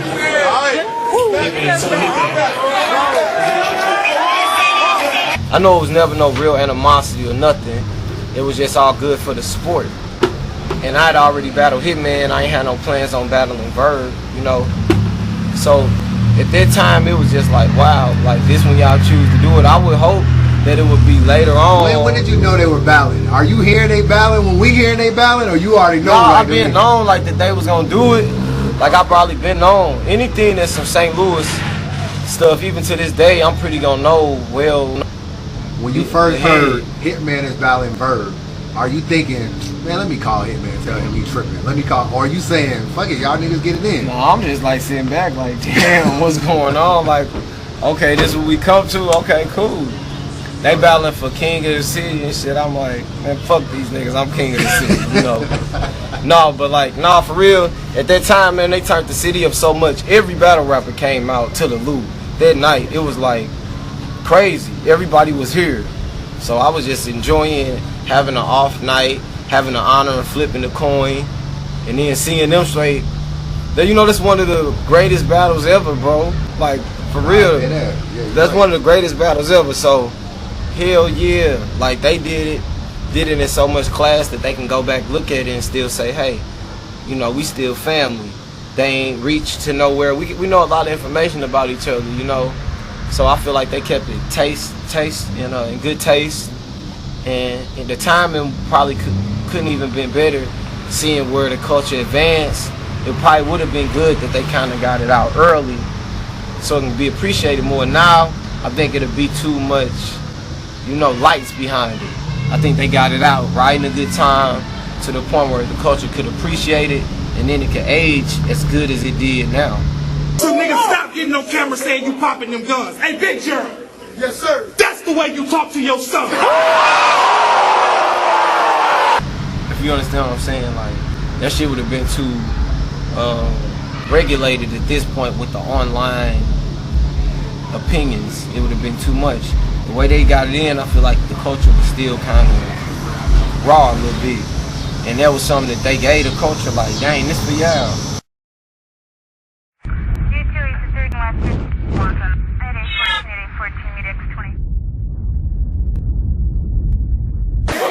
Closing rhymes about him holding nines, his hoes, his dimes, the rocks in his wristwatches, frozen time, his amateurs and his vets. But with them bogus lines, you make it easy to separate the pros and cons. Yeah, that's one of my favorite battles. I say that, just the whole experience. Outside of just being a battle, that's when shit start transitioning to being more, you know, getting marketed different places. And at that time, it's just, you know, no shade on anyone in particular, but it's just, you know, public record, man. I was a real high commodity. I was the, you know, one of the flyest dudes in the game at that time, because I was very particular in, you know, my clothes, just my fashion, my whole style. Conceited was the same way as far as like being a marketable brand outside of being on stage. So that's, I think we was always kind of hitting it, battling. So they set it up for us to battle, and that battle was a pilot, I want to say, a pilot for BET, where they came to St. Louis, they interviewed me, put it in, you know, like, kind of like biography, a setting where they interviewed me, interviews some of my guys from the neighborhood, my mom. We went to the club with me. Conceited did the same thing. Then I sat down and did my first green screen with this battle. But we were selected just because I was so charismatic. I was the, you know, my comedy, my charisma, my whole style, the way I dressed, everything was just highlighted. In the game, I never really tripped off of it till I look back. I was way ahead of my time. Like, I can remember us walking in and they was like, hey, man, what y'all think, this is a fashion show? But this how we coming for BET. You know, I want to say he had on one of those fucking hunting hats, some True Legend hunting hats, like dude came. Cause he was not playing this dude like, nigga, if it's a fit contest, I'm trying to win. I came with the biker leather jacket, fly fam, Pumas when they first came out, them high top Pumas. So everybody's like, it's a fashion show. That's how it was back then, cause you would be highlighted if you came with a clean shirt. You gonna be standing out if your shirt all white. Boy, you better have 2 or 3 stains back then. I'm saying back then. You want to fit in, you better go, you know, put a couple stains on that shirt, young man. You're kind of too clean. Me, that's how it was. So at this point, you didn't battle Conceited, you didn't battle JC, you didn't battle Rich Dollars, DNA, Surf, Calico. You feel like you lost a battle yet? How you feeling in your career? You feeling undefeated at this point or what? What are we talking about? I ain't had no clear losses throughout my whole career. Like, promise you, clear losses, I never felt that up until that point right there. Like, wasn't a question. I didn't even take that into account. Every time I got off stage, when I shook somebody's hand and looked them in the eye, it kind of felt like they probably know they didn't win. So I always felt like that was a win for me. I never got off stage shaking on my hand, but I was good. So I was gonna be a classic. Hey, yeah, you was coming with it. You was trying to kill me, of course. Thank you. Let me ask you this. You see how? Have you seen the rumblings of your Conceited Ill battle and how much has been requested to be out publicly? Like, have you seen it over time? Yeah, I've not the battle, but have you seen the request? Like, people always hitting up saying, "Yo, you need to drop that Ill and Conceited." Like, yeah, even to this day. Cause that's like that's like when I say I'm like Earl Manigault with this shit, cause it's to a degree it's like always a myth, a legend. Like, oh no, who was there? They charged $100 that night. Then they were supposed to play it at Summer Madness songs 2 or 3 or 4, whatever. You know, so that's the element behind that battle. When people say, "Oh, I want to see it," it's like, man, I just look at that as like a G-ass point in my career. If you want to know about it, you can ask me about it, or I'm telling you on camera. It was used as a pilot for smacking him to get on BET. So then they got with Bow Wow and 106 & Park on BET. UFF Season 3, this is the last battle before the semifinals, and you're about to turn up and get into some real hip-hop, you heard? That's from my viewpoint. Now, they can sit down with me and be like, "Oh, no, that's not how it went. We got on BET from so-and-so and so-and-so," but I'm just telling you, when I battled Conceited, that was for a pilot to be on BET. Even though they said that battle would never come out, did it ever bother you that it never came out, or you was always cool with it? Man, like, I probably was too cool with stuff that I probably shouldn't have been cool with and bucked up about. When it not coming out, I just know that just, had it came out at that time, then I feel like my storyline would have been a lot different. It's interesting you asked that, because I talked to, I think I talked to O-Red, and O-Red said that you were the coldest in the Midwest. This is a quote from him. You was the coldest in the Midwest, and I don't know if he was in the building for that battle or something, but he said he thought that if that battle hit YouTube, that you would have been probably the clear-cut #1 guy in battle rap, because how big Conceited was at the time. Yeah. So it's like y'all two was at a big level, and that Conceited was always getting a lot of views, even off URL, like on Grind Time, and you beat him. He said you beat him that night, and that would have put you in a whole different, like, stratosphere kind of thing. So do you think that would have happened, looking back at it? I agree with him on that. That battle, it's all about showing and proving. That battle would have documented to people at that time just exactly where I was at with it. People, anybody that wouldn't battle me is because I was a direct threat. They would want to go elsewhere. I was a direct threat. And I was a problem. Literally, like, damn, let me go elsewhere. At that stage in my career, I was a problem. Even if you could rap better than me, you would have to get a good approach. Because I was picking everybody apart when they came across me. Whoever they threw at me, I was picking apart. So then you could be a fan of somebody. Yes, Conceited was one of the high-profile battles, and I never had a high-profile battle up until that point. So for them to make me a main event, charge $100 for it, make it be a pilot for BET, and then make it be a private battle in the Webster Hall, small room, same place where they had Summer Madness 1, the biggest venue in New York. Man, hell, yeah, you right. That's whoever said that was a real nigga. You said on Red, you fucking right. You got to look at the trajectory. He had a great Rich Dollars battle. He had a great DNA battle. And then he had he has probably the best one-rounder with Rex, leading into a conceded battle, which on the URL channel would have been huge.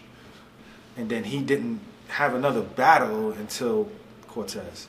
If that battle drops, that conceded battle drops right after that Rex battle drops, you get a completely different trajectory of who Young Ill is. I mean, he probably doesn't battle Cortez because I feel like he took Cortez because he knew that Khan battle wasn't going to come out. And if you weren't one of those 100 people that were there, you didn't see the outcome of that match. So in people's eyes, the last 3-round battle he had was DNA. So it only made sense laterally to go to Cortez for him. And obviously he didn't, you could clearly see in his demeanor and his performance, he didn't want to take Cortez. And then after that he takes JC, and then he takes O-Red and VI, and we all know what happened at that point. At that spot in my career, that's how I was coming, man. I could do no wrong in these people's eyes. I could sit up on stage and look at them like this and just, you know, I was just so in touch with the people. I was really up front, but everybody's waiting for me to get my big shot. I want to just say how entertained. If that didn't drop, then Rex did for me what Conceited was supposed to do for me, but it did it on more like of a organic, slow-paced level. That Conceited shit dropping at the time, they was just getting on BNT and doing all that. Oh yeah, I probably even wouldn't have been in the streets, Chris. I probably wouldn't have been in the streets, Chris. That probably have put me at a nice point. To be honest, that have kept me on the right track as I began to keep progressing.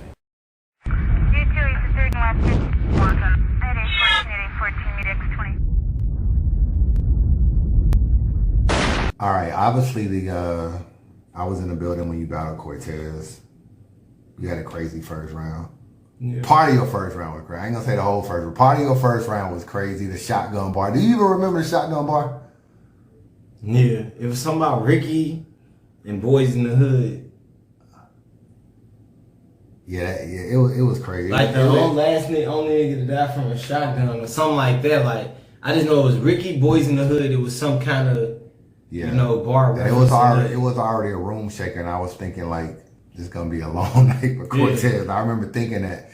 But when you look at that situation, obviously the O-Red situation, what were you going through around that time? We looking at like 2012, 2013, early 2013, 2012. What were you going on around that time to, make you have those kind of performances? Yeah. Now I can say like I said, anytime as far as I was having to compromise in part of my career, I can always put my finger on it once I remember exactly where it was, like where the timing was. So with this around Cortez, I can say my little brother, I had an incident in Houston. At first I moved down to Houston with one of my old managers, trying to plant my foot down there, get some connections in the network down there, because I feel like the East Coast was already established. So I went down there with, and things didn't go right. I was kind of, I had some business that I was doing for like 2 months that didn't go right. So I reverted back to the loop. But I had Houston in mind, like, okay, I'm gonna stay down in Houston. My friend's father got killed in a home invasion where like 5 or 6 masked men came in, roughed the house up, and shot him in his back in his living room. I was just at a barbecue there probably 2 days prior. My first time having a formal introduction to his father, real stand-up studious guy, businessman, on the street cleaning business, on the fleet of race cars, and they killed him. So, and like when I first met him, I was telling him how much I got paid from Smack, and he said, yo, man, if I got paid that much, man, my kids are starved. And that was like somebody that was just not trying to shit on me, but he was really putting it in perspective, like, look, young brother. He was like, hey, who be at the battles? And I'm telling him, like, yeah, Diddy was at the battles, Q-Tips was at the battle. He's like, hey, yeah, okay. Basically, like, man, y'all got something going on. Like, hey, I'm really gonna turn the corner with you. We gonna see my son kind of telling me some things about you, and hey, you know, we finna start dealing and see what's up. And that's kind of how they transpire. So I put a lot of emphasis on that connection. And when it was taken away from me, that was just a transition point. Because throughout my career, I always was looking for something in particular to kind of keep me afloat financially. And then when I felt like I found that, that was kind of like a shell shocker to me. Like, boom, like, damn. Yeah, so the Young Ill situation was real unique in the fact that that was the first time URL was going out of town for one of their imprint events that was known too. They had did events out of town with the Midwest movement and everything, but this was the first big ticket sold event out of town. Big T, Clips, Cortez, Young Ill, a whole bunch of other people were on the card. So cool. 2 days before the event, I get a call from URL. I'm thinking it was Beasley or Chico. And they're like, yo, we have not spoken to Young Ill. We don't know what's going on. We have no communication with him. We're not sure he's going to show up. You still can come out, fly out. You're still going to get paid and everything. But we really don't know what's going on with Young Ill. Are you prepared? I said, yeah, I'm clipped up. They're like, all right, so, you know, we still going to take care of you, but we're just letting you know. I'm like, all right, whatever. We get out there. Everything is lit. I see everybody. We still don't see Young Ill. So I'm like, yo, like, has anybody seen him? They're like, nah. And backstory real quick, me and Ill were real cool because from when Verb battled SB, the next day they was at the airport, him, Verb, and Hitman. And I met them at the airport because I worked there. And when I met them at the airport, me and Verb got a good rapport. When they would fly into New York, any of them, I'd pick them up. If they needed bud, if whatever it was, I was that guy for that. So I knew it wasn't on some Ill just ducking or shrugging off the battle. It had to be something real. Back to Chicago, when we see him, he's got this beard. Nobody was having beards at the time. So I'm like, yo, like, damn, what's up with him? I'm like, yo, you good? He's like, yeah, I'm all right. But you could tell he wasn't himself. Whatever. You know what I'm saying? It's none of my business. He has this beard. Then Beasley hits me up that night before the battle, the Friday. And he's like, yo, man, Ill only got 2 rounds. And I'm like, what? And I'm like, yo, I got like 5-minute rounds. Like, what do you mean he's only got 2 rounds? Like, yo, he's only got 2 rounds. You want to do the battle or you don't want to do the battle? I'm like, yeah, I'm already here. I want to do the battle. Now, me knowing how the game goes, we should have just waited, but we didn't. You know, we was eager. It was a different time. We try to do the battle. They call us up there. Ill just not looking like himself. He's definitely not looking like himself. And you can just tell he goes first. His round wasn't clean. He was stumbling. It just wasn't Young Ill, especially because he was just coming off the battle with T-Rex, the 1-rounder. So it was like, nah, this ain't really it. The crowd was like, you know, and there was already rumors going around that people knew Young Ill wasn't prepared. So by the time I tried to battle, they wasn't trying to hear it. They was like, man, this battle's ass. And they was just dubbing it. It wasn't a good look. So I was sitting here like, man, I'm not going to let all these clips go and let all this stuff fly. The battle's not going to count. Nobody's going to care about this battle anymore. Cool. I go, no, nothing. Crickets. Ill goes again. And right when he starts to rhyme his second round, next thing you know, his mic goes out. My mic goes out. The electrical, I don't know what it was, on stage, everything went out. We did not get power in order to film the battle again, maybe 20 minutes later. In the middle of a battle, everything shuts down. The crowd completely was disinterested in the battle. Like, no one cared about the battle no more. They're like, yo, it's only 2 rounds. Young Ill's choking. The mics is issues. It was just terrible. Everything that went wrong, went wrong. Everything that could have went wrong. And basically, it killed the whole mood. So by the time I got to rap, I shrugged it off too and let it fly. You know, it just wasn't a good look. It was, the energy was gone. And that was the first time I realized, like, yo, you can't recreate that energy either. Like, you gotta honestly get the crowd into it, and it ended up being a smoke break, and people went to the bar. And after that, you know, it was just like, I don't know, it was just bad, you know, definitely bad. Those mic issues killed it. People just lost interest as soon as they heard it was 2 rounds only. And then on top of that, he just had a classic with Rex, and me and Rex has this whole back and forth. And then Rex goes on This Is 50, and Rex says, well, you know, when you battle me, you have classics. When you battle Cortez, you get the vote. And that like started the whole vote thing. You understand? Because it was just like, well, what happened with the Young Ill battle? We heard it was terrible. We heard it was trash. We heard you was trash, Core. Young Ill, and it was just like, I got the backlash for it, kind of. You know what I mean? And the backlash he got was people were trying to say he's on drugs and all this, and I never fed into that. You know, I never really catered to that. I never tried to downplay him because, like I said, we had a relationship previous to battling. So I felt like it would have been whack, corny, dishonorable, and just some fake shit if I would have did some shit like that, you know? So it was what it was, you know what I mean? You learn, you live, but yeah, man, that created the vote. And FYI, Young Ill might have more vote battles than me if you really think about it, so that's how it started. But Young Ill pulled up in sweats. Obviously, we all know Young Ill. He liked to get fly. That was the first time I seen him, and he wasn't fly. He had on like a sweatsuit outfit. He came in. He looked flustered. He had a beard. And Cortez won. Cortez won the battle, but Young Ill had the bar of the battle. He had a shotgun. He had a shotgun bar, because Cortez had choked against Shotgun Suge on UW. So he had a bar about shotgun and Ricky or something like that, and that blew the building. That blew the roof off of the building because people were in there rooting for Young Ill. I think people really wanted to see that battle, and people really wanted to see that conceited battle. Yeah, Midwest Miles. Right. So those 2 battles, they really, really wanted to see. And at least Young Ill did give 2 rounds. He was stumbling through the rounds.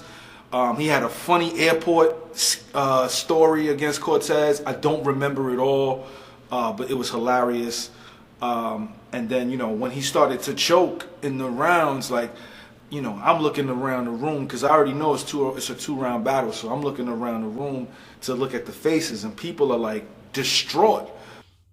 I had Young Ill, I don't even know what y'all say now. 3-0, 30, body. I had him absolutely dominating Cortez because Young Ill was just that dope to me. He was just that dope to me, and Cortez, it wasn't that he wasn't. And what's funny about it is I didn't truly feel Cortez was dope until I watched him almost do 3 rounds by himself, and we're gonna get into that. So yeah, Cortez, I found out how dope he was that night, and then I became a fan of Cortez. But yeah, Young Ill showed up, and I want to say he showed up in the flesh, because he definitely wasn't there in spirit, in heart, in bars, and in anything else but the goddamn flesh. That young boy was on stage, and it was sad. When I tell you the temperature in the room, now I wasn't there for the Summer Madness when Lux came back for the first time, and I saw him choke. On footage, it seemed like it was quiet in there, but people in the venue was like, nah, he got booed. But I was like, that's the level of respect that people have, because you know you can't stumble, you can't slip, you can't do nothing because you're getting booed. Young Ill gets up there, and he starts rapping, and he just looked like he not there. I mean, when I tell you, I don't know, I'm a woman, I have a different, we got like a different thing. He just looked, we nurturing, and being a nurturing woman, the boy looked like he needed a hug, a whole hug, and it was sad. The room was sad. And then I look to the left of me, I'm not gonna say my man name, and I know he gonna see it. I know he gonna say something to me, but yo, my man's when he was, and we was arguing with each other all night about Young Ill and Cortez, and I'm like, yo, I don't think it's gonna be what you think it's gonna be. And he was like, nah, it's ill, it's ill. So every time Ill, you know, did something dope, like he was like, yeah, he was pumped. But when Ill started choking in that second round, because he was stumbling throughout the whole thing, bruh, on my son, B, I saw the tear, B. I saw the tear in the corner of my guy's eye. I make fun of him to this day. I'm not gonna say his name. But the tear was in the corner of his eye, and that joint rolled down, and he wiped it away mad quick. And I was like, yo, at that moment, that's when I knew Ill had a cult following, because I ain't never seen no nigga shed a tear for a battler in my life. That was incredible. Shout out to Ill, shout out to homie who shed the tear. Bro, I wrote that battle on the way to Chicago, but I just remember like having so much confidence that I would remember it as well. Let battle rap take the back seat to my life for real. And in that situation, it showed display. But I didn't even feel like I lost that battle too crazy or too wild. Even if, like, whatever I said and whatever I got off, I feel like the bars was real crazy. They was very special. Whatever I said, like, it just showed enough where, like, dude, tripping, like.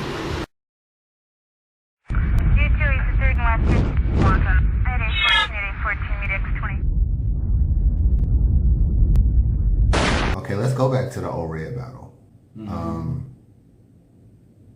You said that part of the reason why you went through what you went through on stage, and I was in the building for that too, and for the people that don't know, there was a lot of, when people say, oh, Young Ill is acting like he's on drugs, you were more so venting. Fuck battle rap, fuck this event, fuck this venue, all this kind of stuff. It was more like, it seemed like a lash out at the culture or lash out about battle rap in general. It wasn't really you acting weird. It was like more so you just spazzing on the battle rap culture. So was that more about King Juice and that event, or was that more about a culmination of everything? It was like a culmination of everything and frustration. But you know, to be honest, it was like I probably had more support from the culture than anybody at that moment. I had like so much of a cult following that it was so strong. But it was just the frustration in myself, you know, from not prioritizing and battling. Like, not prioritizing battling in the forefront of my dealings, you know. So they kind of talking about like still being in the street and still still being in the street, still being distracted by whatever the case, whatever it may be. You know, I don't like to put too much emphasis on stuff, you know. And I wish I had the platform to really do it.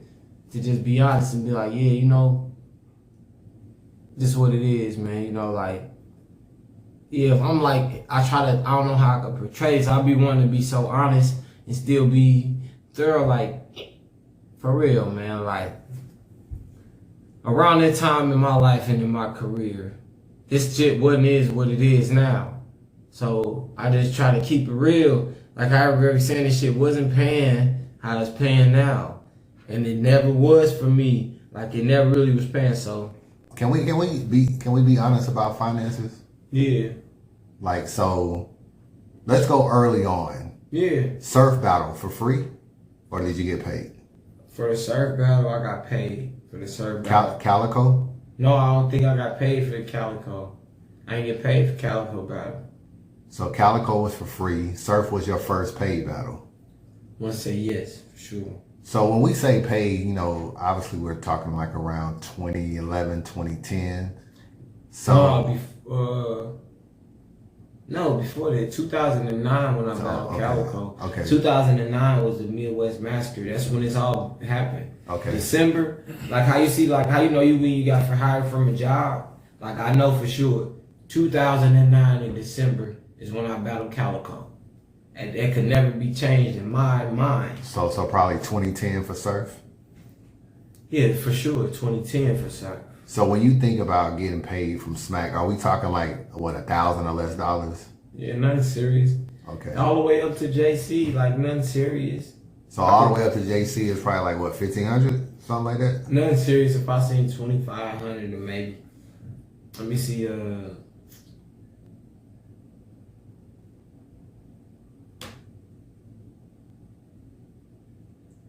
Real was my biggest paid battle.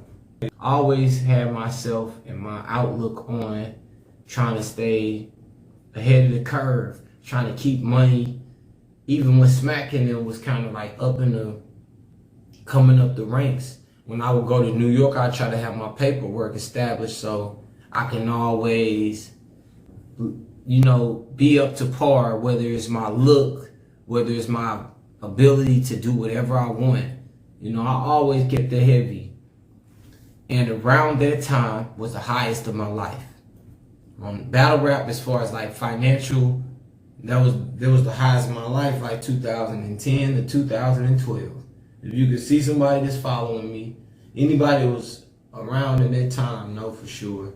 That's when that balance kind of went off around that time. I was getting too much money. I was really not focusing. You talking about too much money in the streets, not too much money in battle rap. No, not battle rap at all. Just outside of not even the streets. When you say streets, people affiliate that with drugs. So I wouldn't just say the streets. That's why you see I'm reluctant to tag it as that. Okay. Because it was just being... Well, we'll just say your personal life. Too much money. Yeah, my personal life. Okay. A lot of deals when it come to money. And they was too beneficial as far as to battle rap. I was doing a lot of things, extracurricular activity, and I was making a lot of money. Yep. So did you just not care about battle rap at that time? Were you dealing with something? I wasn't dealing with nothing, bro. Like where everybody portrayed it, I wasn't dealing with nothing. I was dealing with a lot of money and a lot of time management. You feel me? Like prioritizing is one thing. So was it a preparedness? You don't feel like you really had prepared for whole red?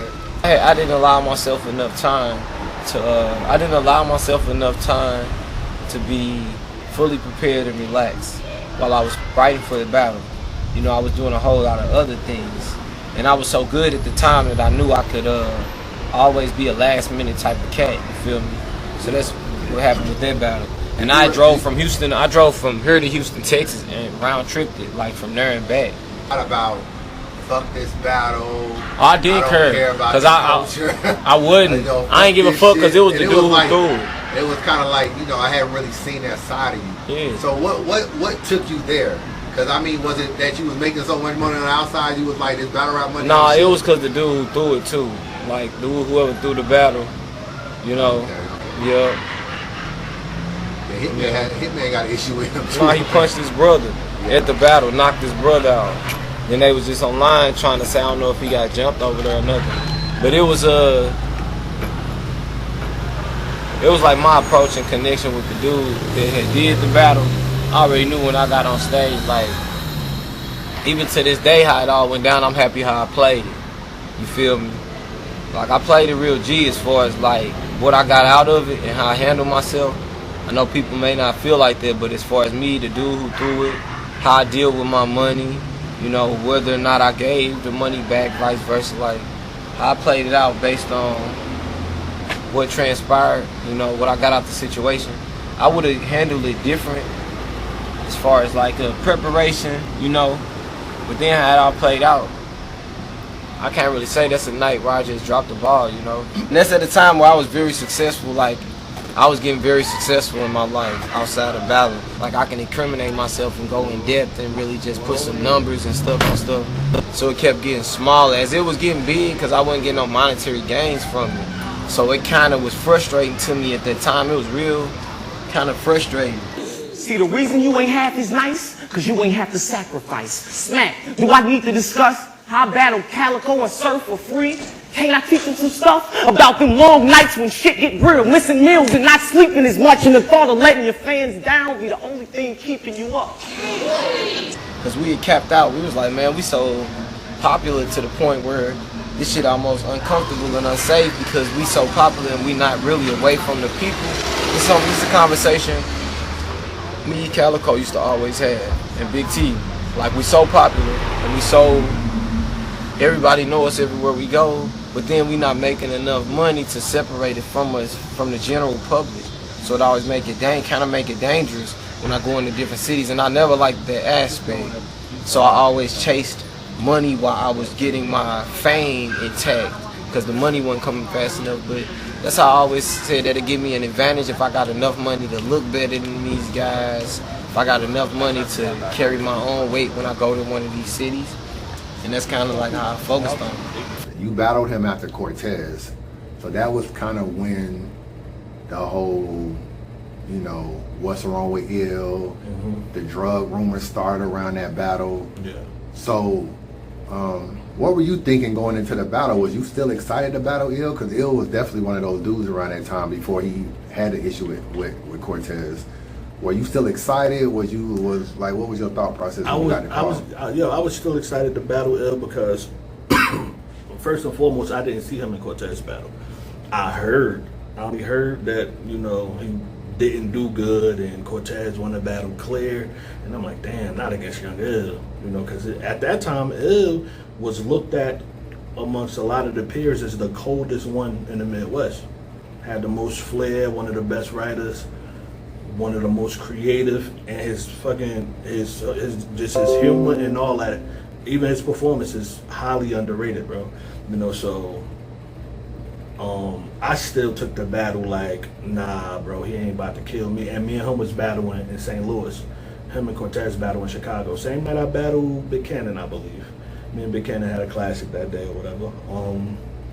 But yeah, that ain't take away nothing from me as far as my preparation and shit. I'm still like, you know, I knew they've been saying since I came into battle rap, the St. Louis niggas always, yeah, we about to get these Jersey niggas out of here. So it kind of been that. It never been really mainstream or on cam except for Hitman and Arsenal for the most part. Everything else was kind of behind the scenes. One Surf came into the game popping. They threw Young Ill at him. Ill, get that nigga out, try to get him out of here, whatever. No, Surf was here to stay. He ain't having it. So it's my turn now. Niggas trying to get me up out of here. I ain't having it. You know, so I'm preparing like I was in a whole different type of bag for that battle. We get to the venue or whatever, you know, cause Surf had came out for the battle too. And Surf like, yo, you might drag him today, bro. I'm like, wow, why you say that? What you mean? He like, man, I was around hollering them, you know, and I ain't seen Young Ill, or I don't think they seen Young Ill in like a few days or weeks. Like they ain't even spoke to him. You know, like they usually at least hear each other rounds and that type, make sure everybody's ready to go. So I'm like, all right, well, he probably just, you know, he probably got something going on. I don't know, I ain't about to slack though. So he get like halfway through his first. I'm like, oh, he did come in here playing. Like he don't even know I'm about to crunch him or whatever, you know. So his first finish, I get crazy on him in the first, right? Then his second finish, I get crazy on him in the second round. You feel me? But halfway through the second, like, I'm kind of feeling bad, like, and Surf like, nah, stay on his ass.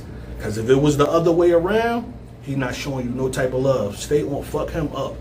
Keep fucking him up, bro. So I was on that type time or whatever. Then Ill got into a little altercation, you know, back and forth with the hecklers in the crowd. Somebody in Ill camp felt some type of way towards Surf about something Surf was saying. They felt like, oh, Surf was being extra because he said, oh, he fucking him up right now. But it's like, bro, if it was the other way around, y'all would be doing the same thing to us. And we not even home on top of that. So this just me and my mans here. It was only me and Surf out there from Jersey at that time, you know, so yeah, we not going for that, bro. Cut it out. But you know, we at the end of the everything, bro came. I forgot his name, but he was on some real nigga type shit. He came up to us like, you know, it was like we really was feeling some type of way about Young Ill and shit, you know, and what he was going through. So it wasn't nothing personal, you know. So we left it at that. But they like, yeah, I guess Ill was so pissed off at himself about his performance and everything that he refused to come out for the third round, you know. So they like, yeah, we want Red, just wrap your third round up there by yourself. And I'm like, I'm not doing that.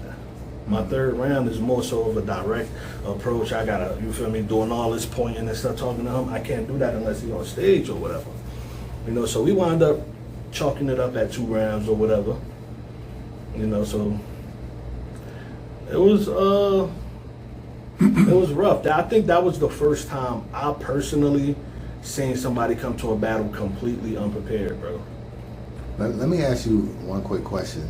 Back then, there wasn't as much battle rap as there is now. It wasn't all of these leagues. There wasn't caffeine events every other weekend and all that kind of stuff. So when you had a battle against a big name like a Young Ill or something like that, to not have the battle actually pan out and drop on YouTube was like, what was your mind state with that? Because I know a lot of times y'all utilize those battles to raise y'all stock. Yeah. But Now it's what people need to understand is that all those type of situations could make somebody's career or it could put a big ass halt in somebody's career.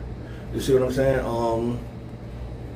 Depending on where you battle somebody, even what league, even how that person shows up, whether or not the battle drops on time or gets dropped at all that could make or break a career. You see what I'm saying? Like Young Ill, if Young Ill and Conceited dropped on the URL YouTube channel after they battled, he would have took off. He probably would have been running battle rap for the next few years. You see what I'm saying? But that didn't happen. And then you see how shit went into a whole nother spiral to people thinking he on drugs and all this other type of shit. But I know Ill personally, and I already knew it was just a lot of personal stuff he was going on with, from legal shit, street shit, to personal family stuff, losing family members, all that, bro. So, you know, it was one of them situations where he couldn't focus on battle rap at all, but he couldn't turn down the money at the same time because he needed the money. So it was one of them, damn, I gotta fall on my own sword. He knew that when he walked in there with Cortez. He knew that when he walked in there with me. You know, so like I said, that was one of the first times I ever seen that personally. I know I've been through it a few times, and I've never been just completely unprepared, but I know it's been times where, I'm not gonna be ready in this amount of time, or they're giving me a short amount of time. I can't be ready in that amount of time, but at the same time, I need my bread. You know, so it's like you damned if you do, you damned if you don't. You know, in those type of situations, because a lot of fans and stuff, they don't want to hear about our personal shit that we got going on. Same thing goes on with sports and all that. Motherfucker, father could die in the middle of the NBA finals. Nobody wants to hear that shit. It sound cold as hell, but that's how people treat you. Once you're in a certain profession, people expect you to put everything else aside and just focus on that and be in tunnel zone at all points in time. You know, so it's like when you're a professional at anything, you're not allowed to make any mistakes.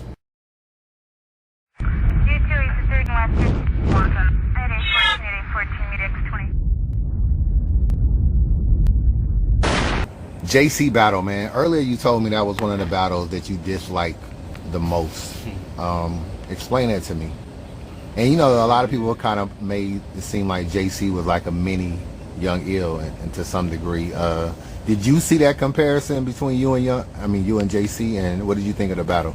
Yeah, I did see that comparison, but I'm not one to put that on people and say, oh, he sound like this or sound like that.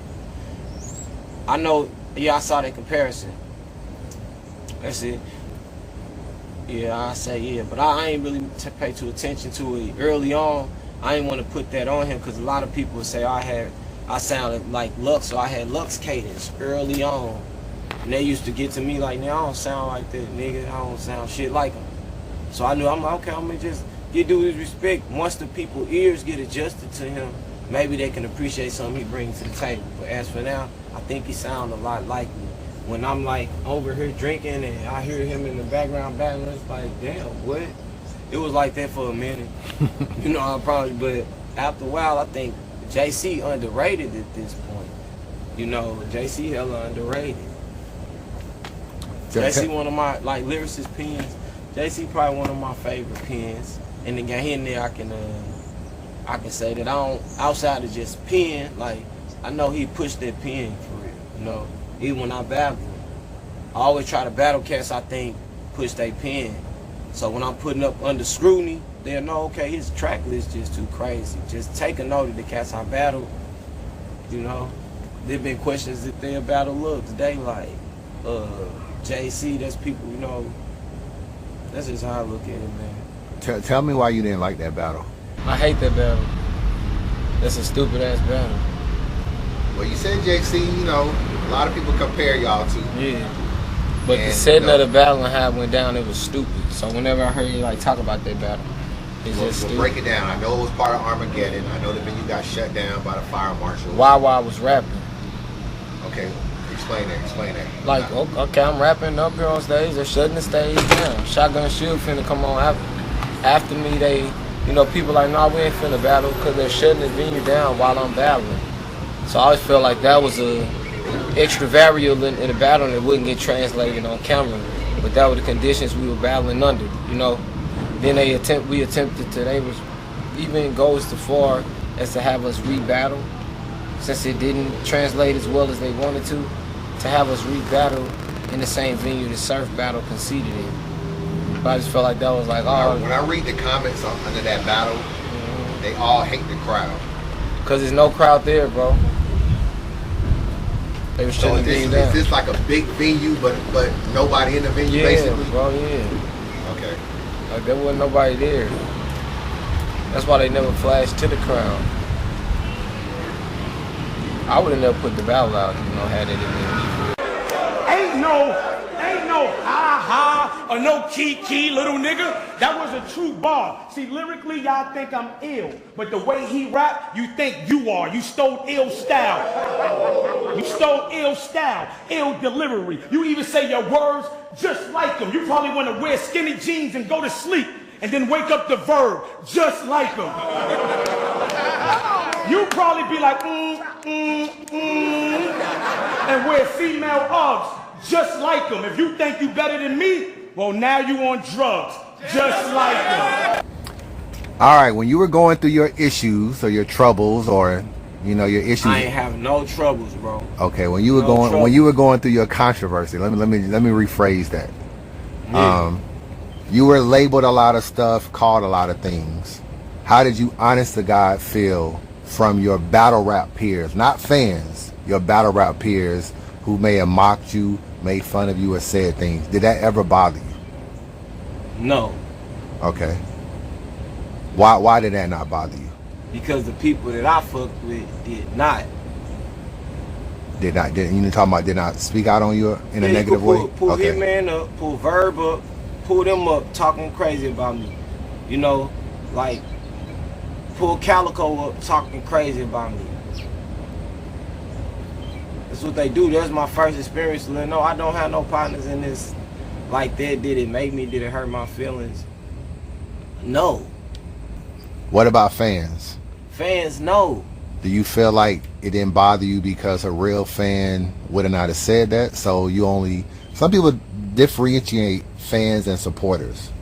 Yeah. They feel like my real supporters will support me through my hard times, so I'm not worried about what some fans say, because my real supporters would have never said that. I know I could honestly say this, bro, and I will hopefully that I can translate this to the camera to understand, like, I really don't give a, like, when I say it, I mean, I'm not going to say it because that's a term that I don't like to use out of context. You feel me? But as far as me getting online and somebody saying something about me, bro, back then, I wasn't as, you know, tapped in like I am now. But, bro, no, it never hurt my feelings or did nothing like that. Because that's not no element of my career I highlight. That was short-lived for me. You know, I don't highlight that part of my career, talking about some troubles or know what I was going through. Okay. What was I going through? That's what I would propose to anybody. Okay, so. No, I'm just saying they have no recollection. Want to know why I know? Because I could tell you, and it would incriminate me. So when you say your trouble, when people be like, "Oh, your troubles or his situation," bro, I never get online and be like this, that. So I mean, what could I say? Could be somewhere, eat palm trees, like be in the palm trees drinking what's the name? You know, they portray it like that because like it comes after a gank. You know, like somebody will play me, I'll gank them. Then it just be like then I gank them. When somebody get ganked, they be mad. So of course they gonna go do that. Oh, he's a crackhead. This I ganked you, bruh. Like I know this like that. I know you feel like that. I bet you do. That's why you talk like that. Then over here, boom. So I'm not tripping. I know the backlash when you like, oh, pray for St. Louis. Oh, I get you. I feel you. You don't exist to me in that world, bro. You can never say nothing that'll aggravate me. You know, you can call me a crackhead all you want. You don't know me personally. You feel me? So it was the battle rappers that bothered you the most? Not even bother me. I know them. I don't know nothing about you or like say any blogger or anything. I've never been up on them, so I'll let you have your opinion about me. But like I just told you off camera, these like a lot of guys be soft, bro. They be punks. You feel me?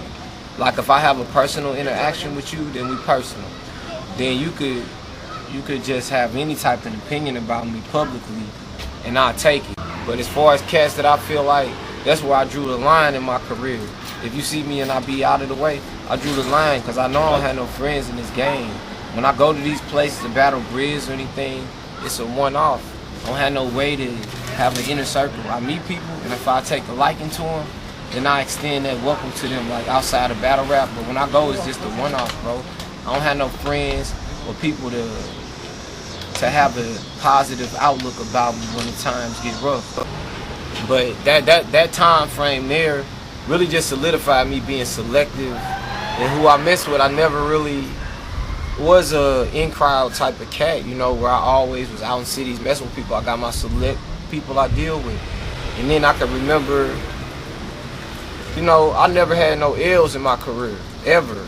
Whether with public relations or in battling, I never took any L's.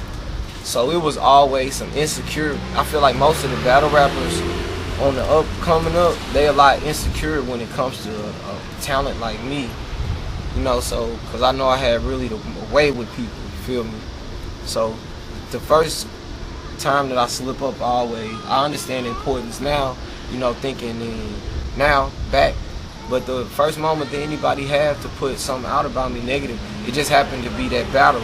But had it not been that battle, whatever it would have been something, bro. Because it just happened. When you got the advantage in an arena, it's always going to be something that's going to come your way. But that's when your passion is tested. But somebody that goes so hard in defending themselves when lies get told, I never fed into it. I never really be like that. Okay, let me get online and do this and say this. Oh, he said this and she said that. I'm making note when people tell me of someone, you know, that I may have a relationship with or respect for. But outside of that, this is a free-for-all, bro. When today you could be cool with somebody, tomorrow they could be talking about you. You see each other, shake hands, and they tell you, yeah, man, because it's just the entertainment. The battle world gave Ill an image that wasn't even him. Like they was trying to give Ill an image like he was like feminine, gay, cover his clothes. You know, they used to always try to say that, like, or for some reason they thought he was soft and all this stuff they used to say. But you know what I'm saying? It was in the streets. A lot of people, you know, they even try to give Verb that, like, we from St. Louis, like, we don't be saying like niggas the most toughest nigga in the world, but we from a dangerous city. It's really tough. Like, if you made it out or any kind of way, you gotta been, you know what I'm saying, a little tough. So they try to get Ill that kind of light.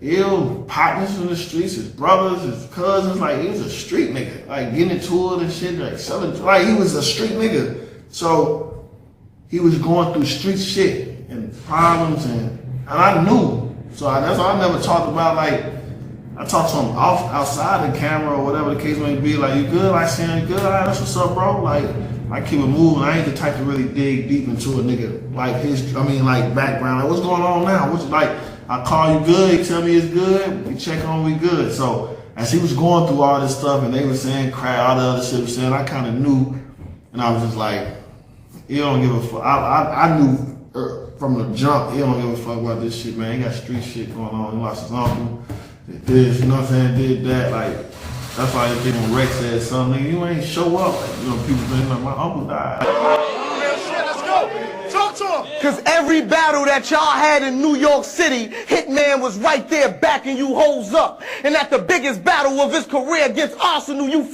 don't show up. My uncle died. And that's you know what I'm saying? He was going through all this shit, and I kind of knew. So I kept it that. Like, I just played my part in the back. Like, you ever need me, call me. But I knew he was dealing with a lot of street shit, bro. You know?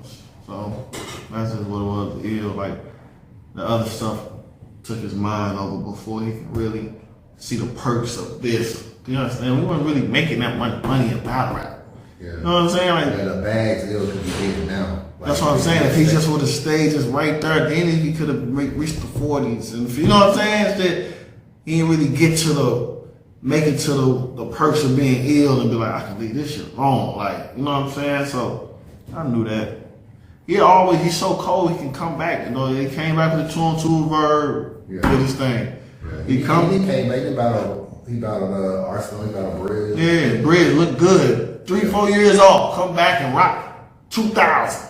Yeah. You know what I'm saying? That's talent. You know, it's just like lost the love for it a little bit. Do you know what kind of drama you are in, B? Well, Machete with the jagged edge. He's taking more than one L. Y'all brought boys to men, well, these end of the road gun shells. When these straps are drew, he don't see them lift like dumbbells. I told Smack, we can do it anywhere. 112. Boy.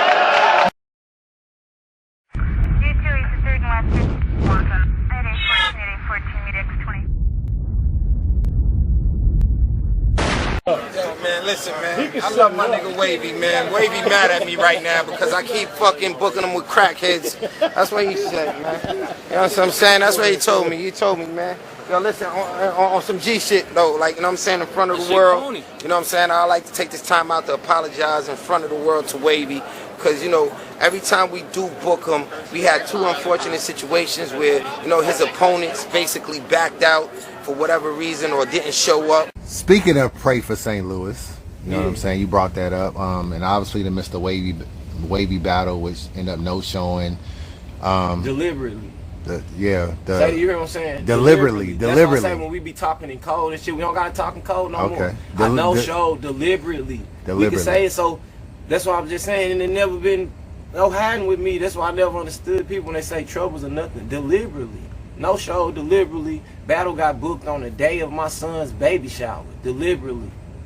I no show. It's not a gank, but it turned into gank because we said it turned into a gank. You feel me? Now explain that, because you told me originally wasn't on that date. No, originally wasn't on that date. It was in originally wasn't on that date. This one they was bringing the newcomers up before Bridge, T-Top, and any of them with anybody. Oh, this is a good look for Wavy. He's, you know, I'm trying to get back in the game. They trying to get them one off. Oh, he was desperate. He had a bad look. He wants to get back in. Let's book him with one of our up-and-comers. And let's book him and act like he's nothing. Let's act like it's a nobody. Let's pay him. Okay, well, okay, cool. There's a bit. Come with it. Okay, come with it. We ready for what date? This date? Okay, cool. Let's go. Webster Hall. I'm battling Mr. Wavy. Let's go. Yeah. So, this happened so long I almost forgot the nigga name. Troy Ave, though. The shooting, whenever that happened, the venue, postponed the date. I'm trying to keep in contact and, you know, trying to keep in contact with whatever. And we passed it, so I'm just telling the story for the fans. So just not to ignite nothing when I'm saying with URL Smack, just to be in good taste saying that. So this not to ignite nothing from the fans. It's just, you feel me? Mm-hmm. Like that. But anyway, like, yeah, so that happened. Booked the battle. Now they changed the date after that shooting, which was understood, like, hey, you know, communicate with me, just keep it on point with me as far as letting me know when we gonna do the battle. And I had a King of the Dot battle that I was trying to schedule. They reached out to me to try to schedule a battle, and I declined the battle, you know, to thinking that this battle was gonna be there. Then they changed the date again. I'm like, man, first of all, that's a gank for me. I feel like they ganked me there. You feel me? They ganked me, bro. I turned down some money because I was supposed to do a battle which was gonna be like my entry way back into the game, you feel me? So I feel like they ganked me once that happened. Changing the date, then changing the date. Somebody called me talking about they was having a screaming match, man, about telling me they knew I was gonna get mad. They was having a screaming match. You know, told him, listen, you know, had words through the text. Hey man, fuck a screaming match. Tell him that I will smack him when I see him. Boom. You heard me? Just like that. Oh, yeah, all right, cool. Yup. Nah, y'all changing the day right now. My son baby shower said, y'all said it on my baby shower. Hell no, I'm not changing it. Probably could. He could have changed it to Saturday. Yeah, I probably could, but I'm not. I'm not gonna change it. Just how y'all was just handling me and whatever. All right, that's cool.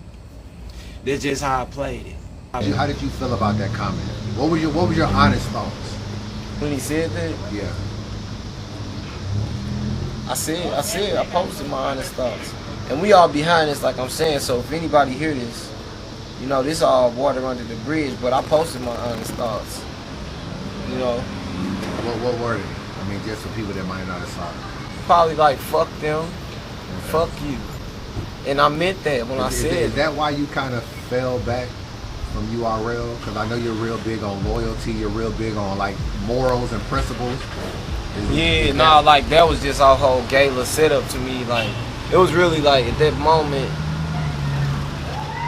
it was just so wild to me. Everything was just so wild. So I'm like, I ganked them for real. Like, I ain't gonna lie. Deliberately, I ganked them, you know. Like, straight ganked them for real on some. I really ain't care when they saying that shit, because I had ganked them. And I know they was like, they pussy was wet. You feel me? Like, they had just got ganked. When you say ganked, you mean like on the deposit? They pussy was wet. That's what I'm telling you. Like, they had got ganked. So, you know, like, you could either do one or two things. Like, when somebody gank you, you can either go do something about it, or you can go gossip to the world. And I was always told the people that go gossip to the world is the people who's afraid. Like, if me and you get into it, it's private between us. No, it's just public. So for them to just take that approach on it, I was like, man, that's gay. Then Wavy got involved, like, and he just a worker. That's how I always looked at them back then.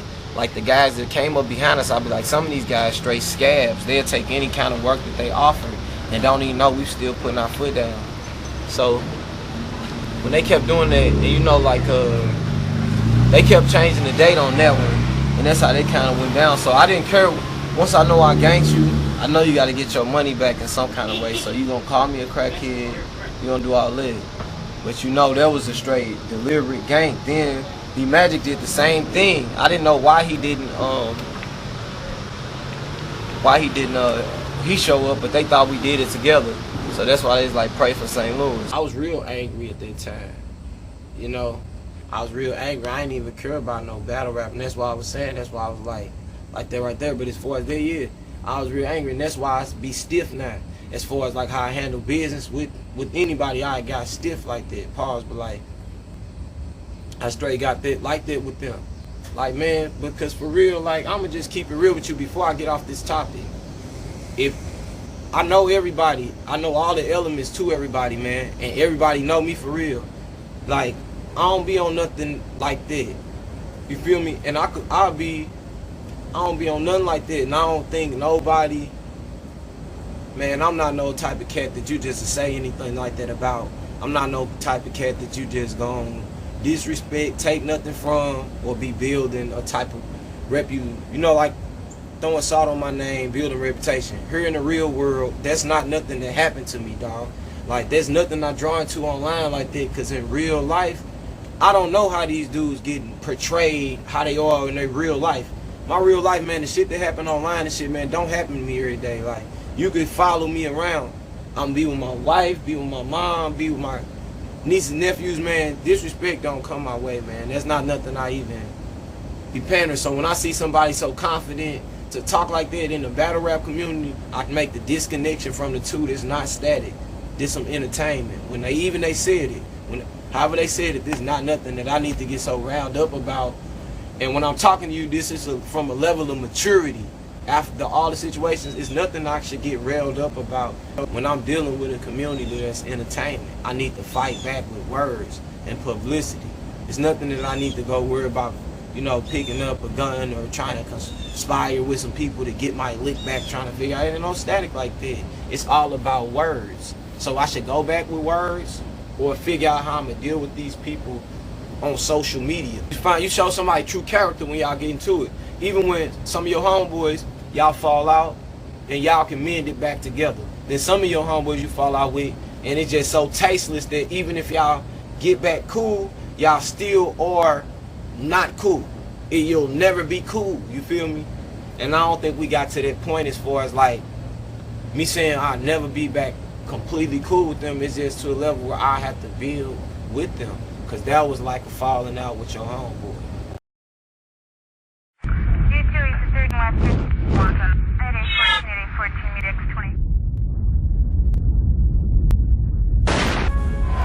Do you believe? You were supposed to battle Ill Will on RBE. Yeah. What happened? I ganked him. I know.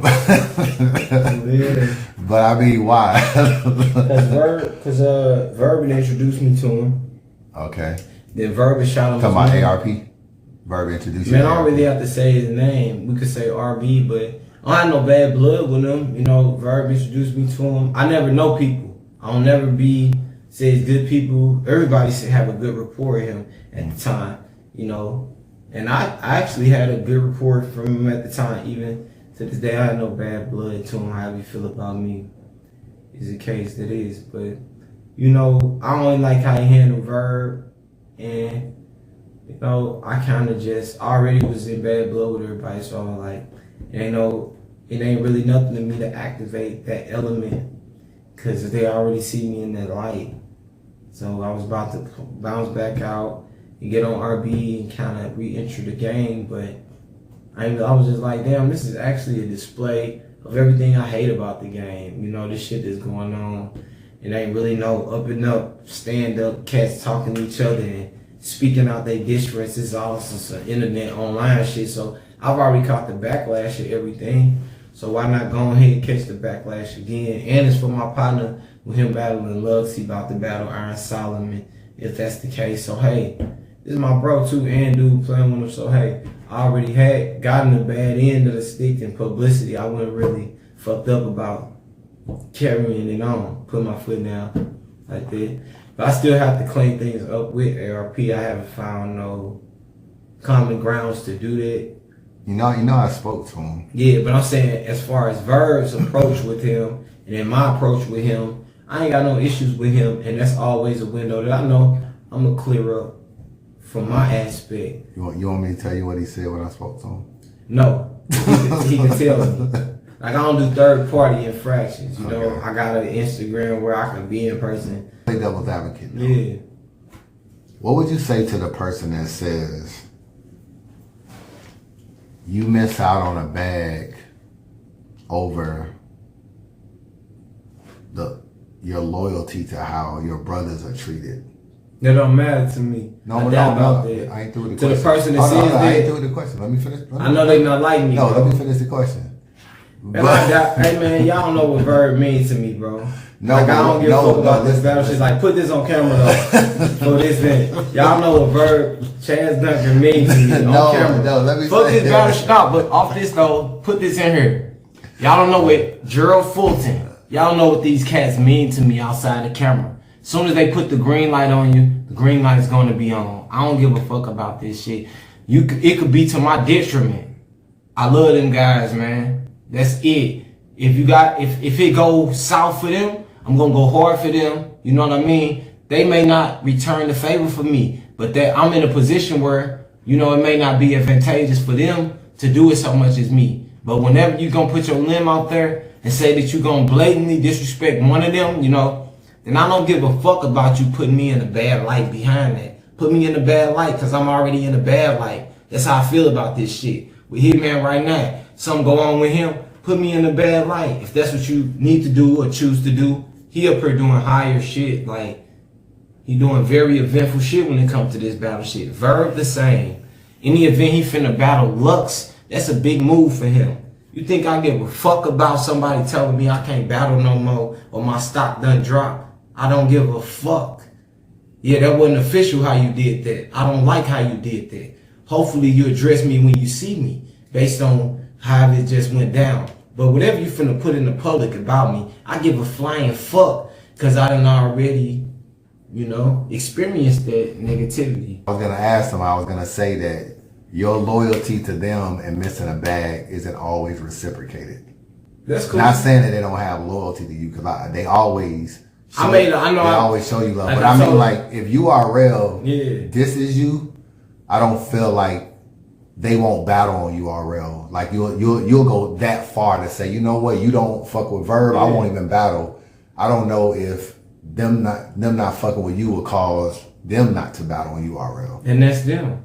Okay. And I never judged them for that or child, or bring that up from, because that's them. I actually want to commend you on that, because there's a saying that says I'm a street nigga, bro. That's all I got to say. Is it? But there's a saying that says, but I'm telling you, I'm a certified street nigga with that. Like how that means so much to me. It means a lot to me. As far as that, with them, they know that's me.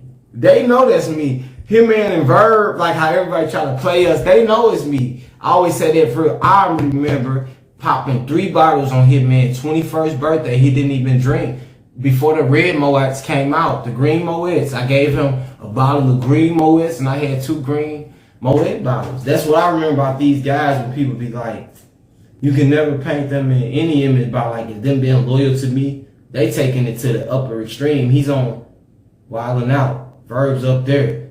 He like above Kevin Samuels. You think I give a fuck about them? Verb is above. Yes, sir. Hey, listen. Verb is above Kevin Samuels, bro. Somebody I counseled today, he brought something up to me, and I was like, damn, that's fucked up. And I asked him, is it cool to talk about you think? He said, yeah, because a lot of us go through it. He said, bro, I don't feel like you should be putting a woman first. I said, little nigga, you got it. Phone wasn't glitching. No.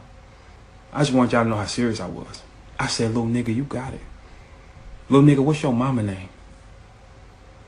Because I probably fuck. You probably mine, little nigga. You probably mine. You just don't even know it. God. Bro, what do you mean? They actually call him like he like the battleground Kevin Samuels, bro. But he real though. But I'm saying like how everybody say that. Hey, look, we gotta see where Hitman took it to, you know? Mm-hmm. If I wanted some help in the game, bro, like put this in here, don't cut this off. If I wanted some help in the game, if I needed an alley-oop in the game, bro, if I had to call somebody, I'd call Hitman.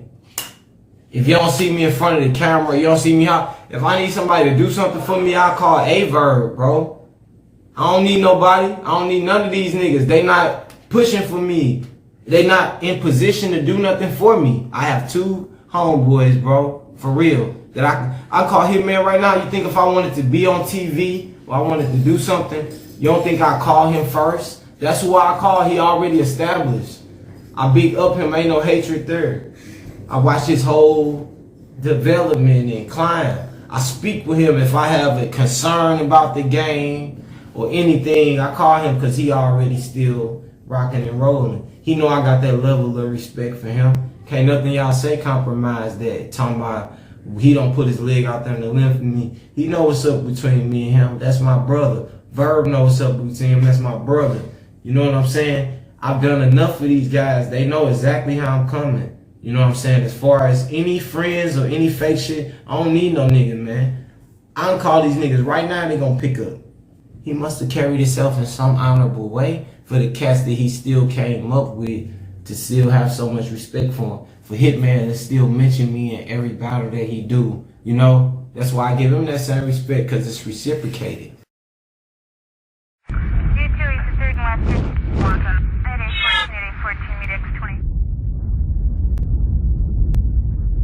After the whole Pray for St. Louis situation and everything that went on with Smack and all them, how did you repair things? And I know you you did a 2-on-2. Yeah. Was there ever like, did you and Smack ever repair anything to where y'all got cordial, or did you just do the 2-on-2 because it was like more of a Verb kind of chance to do it with Verb? Back on stage, nigga, lose yourself. You want to be back in that front center? You got to prove yourself. Fuck they personal lives. Ill back, steel clamp, get his box personalized. Man, you look.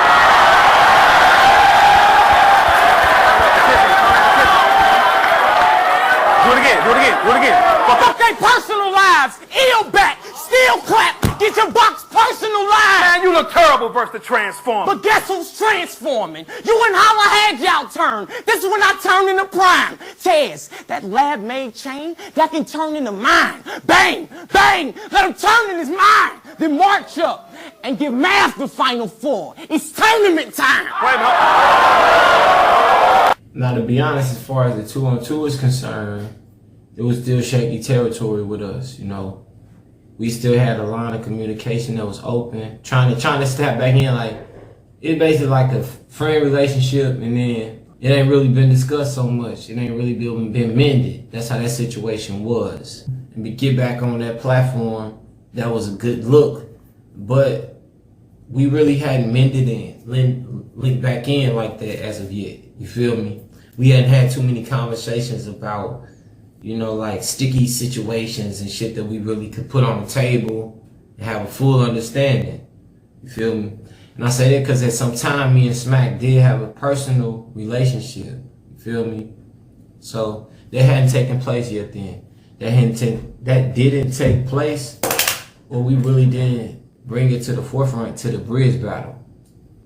Let's talk about the Bridge battle, because I know that he mentioned your name, I think, when he battled Mr. Wavy. Was Bridge even somebody you wanted to battle, or, you know, what did you think about battling Bridge? That was like one of the first times you've been back on URL in a minute. Take me through that battle. Take me through being in a big crowd in Atlanta. How did you feel? Your reception? Yeah. The whole nine. Like, take me through that process. Yeah, like, I knew as far as the time off that I took, and then just paying attention while I was off, you know, I always still stayed focused. So throughout that period, I always looked at the cast that was hot around the time. And if you know the timeline, you know, like Bridge was hot, T-Top, Chess, I want to say, what's that other cat name? I think he from New York. Prep, you know, like, I want to say Prep, Wavy, all them cats, Av, you feel me? It's the new class that came out behind me. And around that time, these were all the cats that they were pushing. So I said, hey, I got to make a selection, who I'm going to get at. And Bridge was cooking at the time. Wavy, while they gave me Wavy, I felt like that was more so of an something, them making a business move that would be better for them. Like, Wavy didn't benefit me at that time. You feel me? That's just being honest to God. And anybody that would downplay that point of my career, like me taking Wavy, didn't do nothing for me, bro. But Bridge, that's somebody that I straight knew was already cooking. But as far as my selection, who I would like to get in the ring with, it would always have been Chess before that. You feel me? Did you look at Bridge that he has a lot of your similarities? Like, a part of him is very, he can be funny, he can be very animated. Yeah. Before you ask Smack who is this nigga, they already know who was this nigga. I'm the one who came through ruining niggas. They ain't know what to do with a nigga. Where you was at, nigga? When you was lit, nigga? How you gonna ask Smack who is this nigga when I got more battles than who is this nigga? He has bars.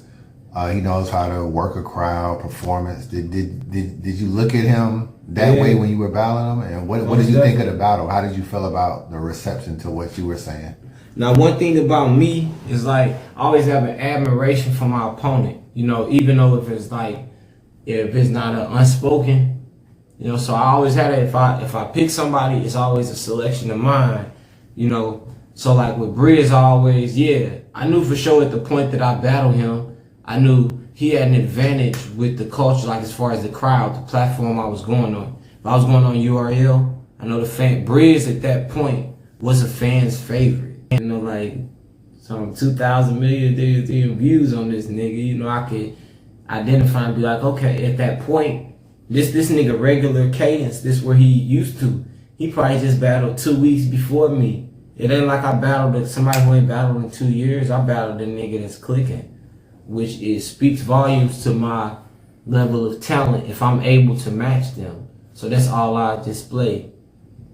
Until I get this shit on the yo-yo again, where they be like, oh, okay, illustrate on some different shit. Other than that, I just want to display my talent and let people know that as far as how long this shit advanced and, you know, grew into something else, I still know the key elements that it takes to win. You know, and I never would want to get in there against somebody who's not a professional, somebody that ain't gonna get credit for it. Oh, you think I lost against so-and-so, or you think I lost against so-and-so? Well, pull the tape footage back and see me in my element, you know? I think the Briz battle represents the first time that I felt like people mostly thought you lost. Yeah. On a battle that actually hit camera. Like, obviously, O-Red, Cortez never really came out. When you go through the other battles and you look at clips, K-Shine, DNA, Rich Dollars, Surf, there's been a heavy argument that you won almost all of those battles to a lot of people. Like, a lot of people look at them and like, yo, that was always vintage ill era. Yeah. Sometimes your clips battle can be debatable to certain people, but when I'm rereading the comments, people got you beating K-Shine, DNA, Rich Dollars, Sue Surf, Calico, that kind of stuff. The Briz battle was kind of the first time that the comments kind of swayed his way. How do you view that battle, and do you think marketing? Do you think I look at that like marketing. Do you feel you won that battle? The comments aren't in real time unless you're on the app, because it got released on the app. So when it got released, people didn't give a fuck about the battle, bro, because they had already been synced it. You feel me? So that's how I look at that. You know, I look at it as like a win-win for me. Did you have a problem with the fact that it came out so late? Yeah, most definitely, because the excitement and the the excitement and the momentum that builds up is always gonna be in my favor, but the excitement and momentum always gonna be in my favor, you know. And anything that released on the app is controlled. The narrative is controlled. You know, that's just in any given field, you know. But like anything that's open to opinion, I never put too much emphasis on it. Like, I think I won the battle. I know I won the battle. You feel me? And like, as far as a lot of my lyrics, I know resonate in a big room or smaller room. You remember your bars in that battle? I remember the magnitude of the bars and the level I wrote and performed. I know he didn't tap into it like that with me. You know, a lot of shit I say was a lot of heavy, and I remember that day, just even the people I let hear my bars, I refused to dumb my shit down. I know a lot of the shit that I did from back then not gonna get appreciated now. Like, my cadence be the same for 1:30, bro. If you can understand what I'm saying, Chris, or some battle rappers watching, I can keep the same rhyme cadence for 1:30. You wouldn't appreciate it on playback until you paid attention. That for half of this round, I've used the same 3 words to rhyme. I've used the same 4 words. Let me ask you this: do you remember any of your battle bars? Like, if I gave you a battle, could you? Like, when I tell you this, like, I'm telling you, I don't watch my battles. I don't watch battles, bro. But I mean, you don't like remember none of your bars? From Briz, yeah, I said I'm from Clavering Page, 4 blocks west from Arlington, where you'll find trash on the pavement but dead bodies in garbage cans. How could you argue that? How could you honestly say somebody beat me? That's just I'm from Clavering Page. Keep going. I'm from Clavering Page, 4 blocks west from Arlington, where you'll find trash on the pavement but dead bodies in garbage cans. Trash on the pavement but dead bodies in garbage. I'm a poet, bro. I'm not no battle. I'm a straight poet. Give me You'll find trash on the pavement but dead bodies in garbage cans. Give me a little more. Give me a little bit more from that battle. It's wartime. Are you in? It's like something up there was a double entendre when I said it's beef stopping. Are you in? But when it's time to walk the walk, he gonna argue in. No, bro. I'm talking about no. No. I won't give him that battle on any. No. Like, now I do shit in spaces. Back then, it was just boom, boom, boom, boom, boom, boom, boom, boom, boom. Now it's like when an old nigga in the gym and he's shooting his 3, it's still water, but it's kind of, it's kind of a little slower. So now with it, it's real thick, like bro, I know you can never beat me because you ain't experienced as much as I experienced. And when somebody really listen to what I'm saying and don't just expect for a punchline and really listen, nigga, please, nigga, he did not beat me. How could he beat me? He ran from Mook on stage. Like, that's really what he did. I ain't never, nigga, I really put it all out there for you. You don't want to accept it because it's your favorite. But I put it all out there for you. When it's wartime, you gonna argue in. You did that on stage. That's what I'm letting the people know about you. Like, hey, when it's wartime, are you in? Or when beef comes, you know, something, are you gonna argue in? Like you did against like, but the fans, oh, no, boo, boo. But the eyes are the windows to the soul. I see who you are within. When war is waging, are you in? Or when gangsters walk the walk, will you argue in? I take the world to war. This pain like a pearl I'm harboring. That's fire. I am from Clara and Page. Look, I am from Clara and Page. 4 blocks over from Arlington, where they'll find trash on the pavement, but dead bodies on garbage cans.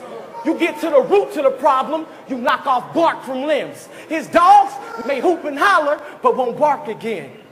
Nigga, I ain't never ran on stage and nobody bumped me, pushed me. Briz bumped me in a battle, I pushed them back. You know, I just feel like the shit that I appreciate, everybody don't appreciate, you know. These guys have always performed in front of these many people. They got a history of these people. So me going on this platform is kind of, you know, me almost putting myself at risk. But, you know, the love I got for Hitman Holla, the love I got for A-Verb, it'll always be real big because, like, that's a night if you pay attention. You don't understand because you so mesmerized and groupied out. But pay attention. If Hitman and Verb were not there with me that night, I would have lost drastically. It has nothing about what I was saying, bro. Y'all want to hear something that a killer would say? See, killers moving. Shh. It's really nothing that a killer should say. But think NWX with a chopper if I'm feeling the way. That's like a bar DNA didn't want to use. I will give him the K.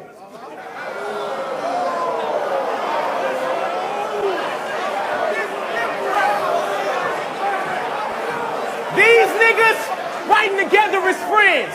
That's not honorary. I get no assistance when I go to the pen. That's no commissary. Just pay attention. Go look at the bars. Look at when I shake Hitman's hand. Look how the crowd receive me. It's a popularity contest. For somebody to try to put my bars against Briz, he lost, man. Ain't no fucking way that he beat me. He lost. Mediocre.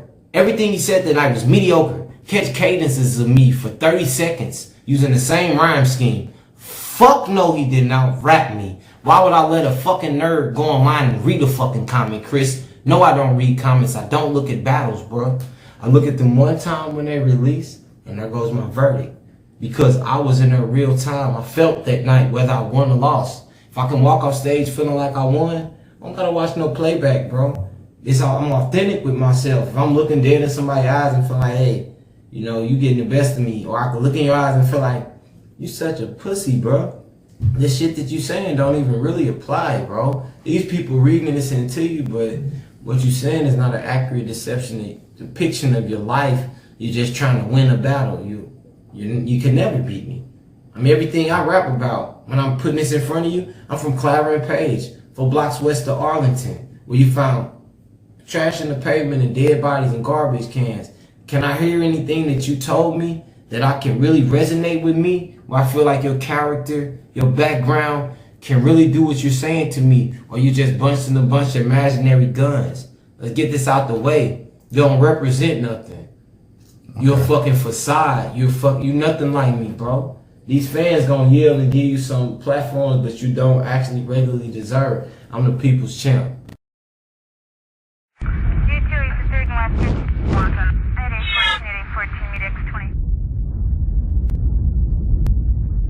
Young Ill is really coming at your manhood right now, son.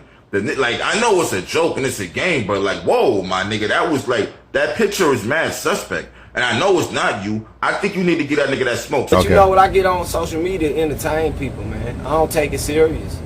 Okay. Like I just ran, like Tay-Rock don't even have no Twitter no more. I ran him off of Twitter, trolled him off Twitter. Like that's my shit, I do that.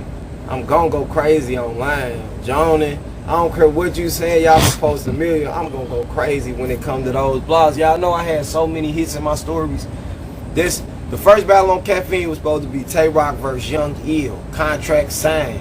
You know, just on a big spectacle. Out the cuts for so long after Briz Ross thing. Man, I'm gonna turn this up. Watch this, y'all.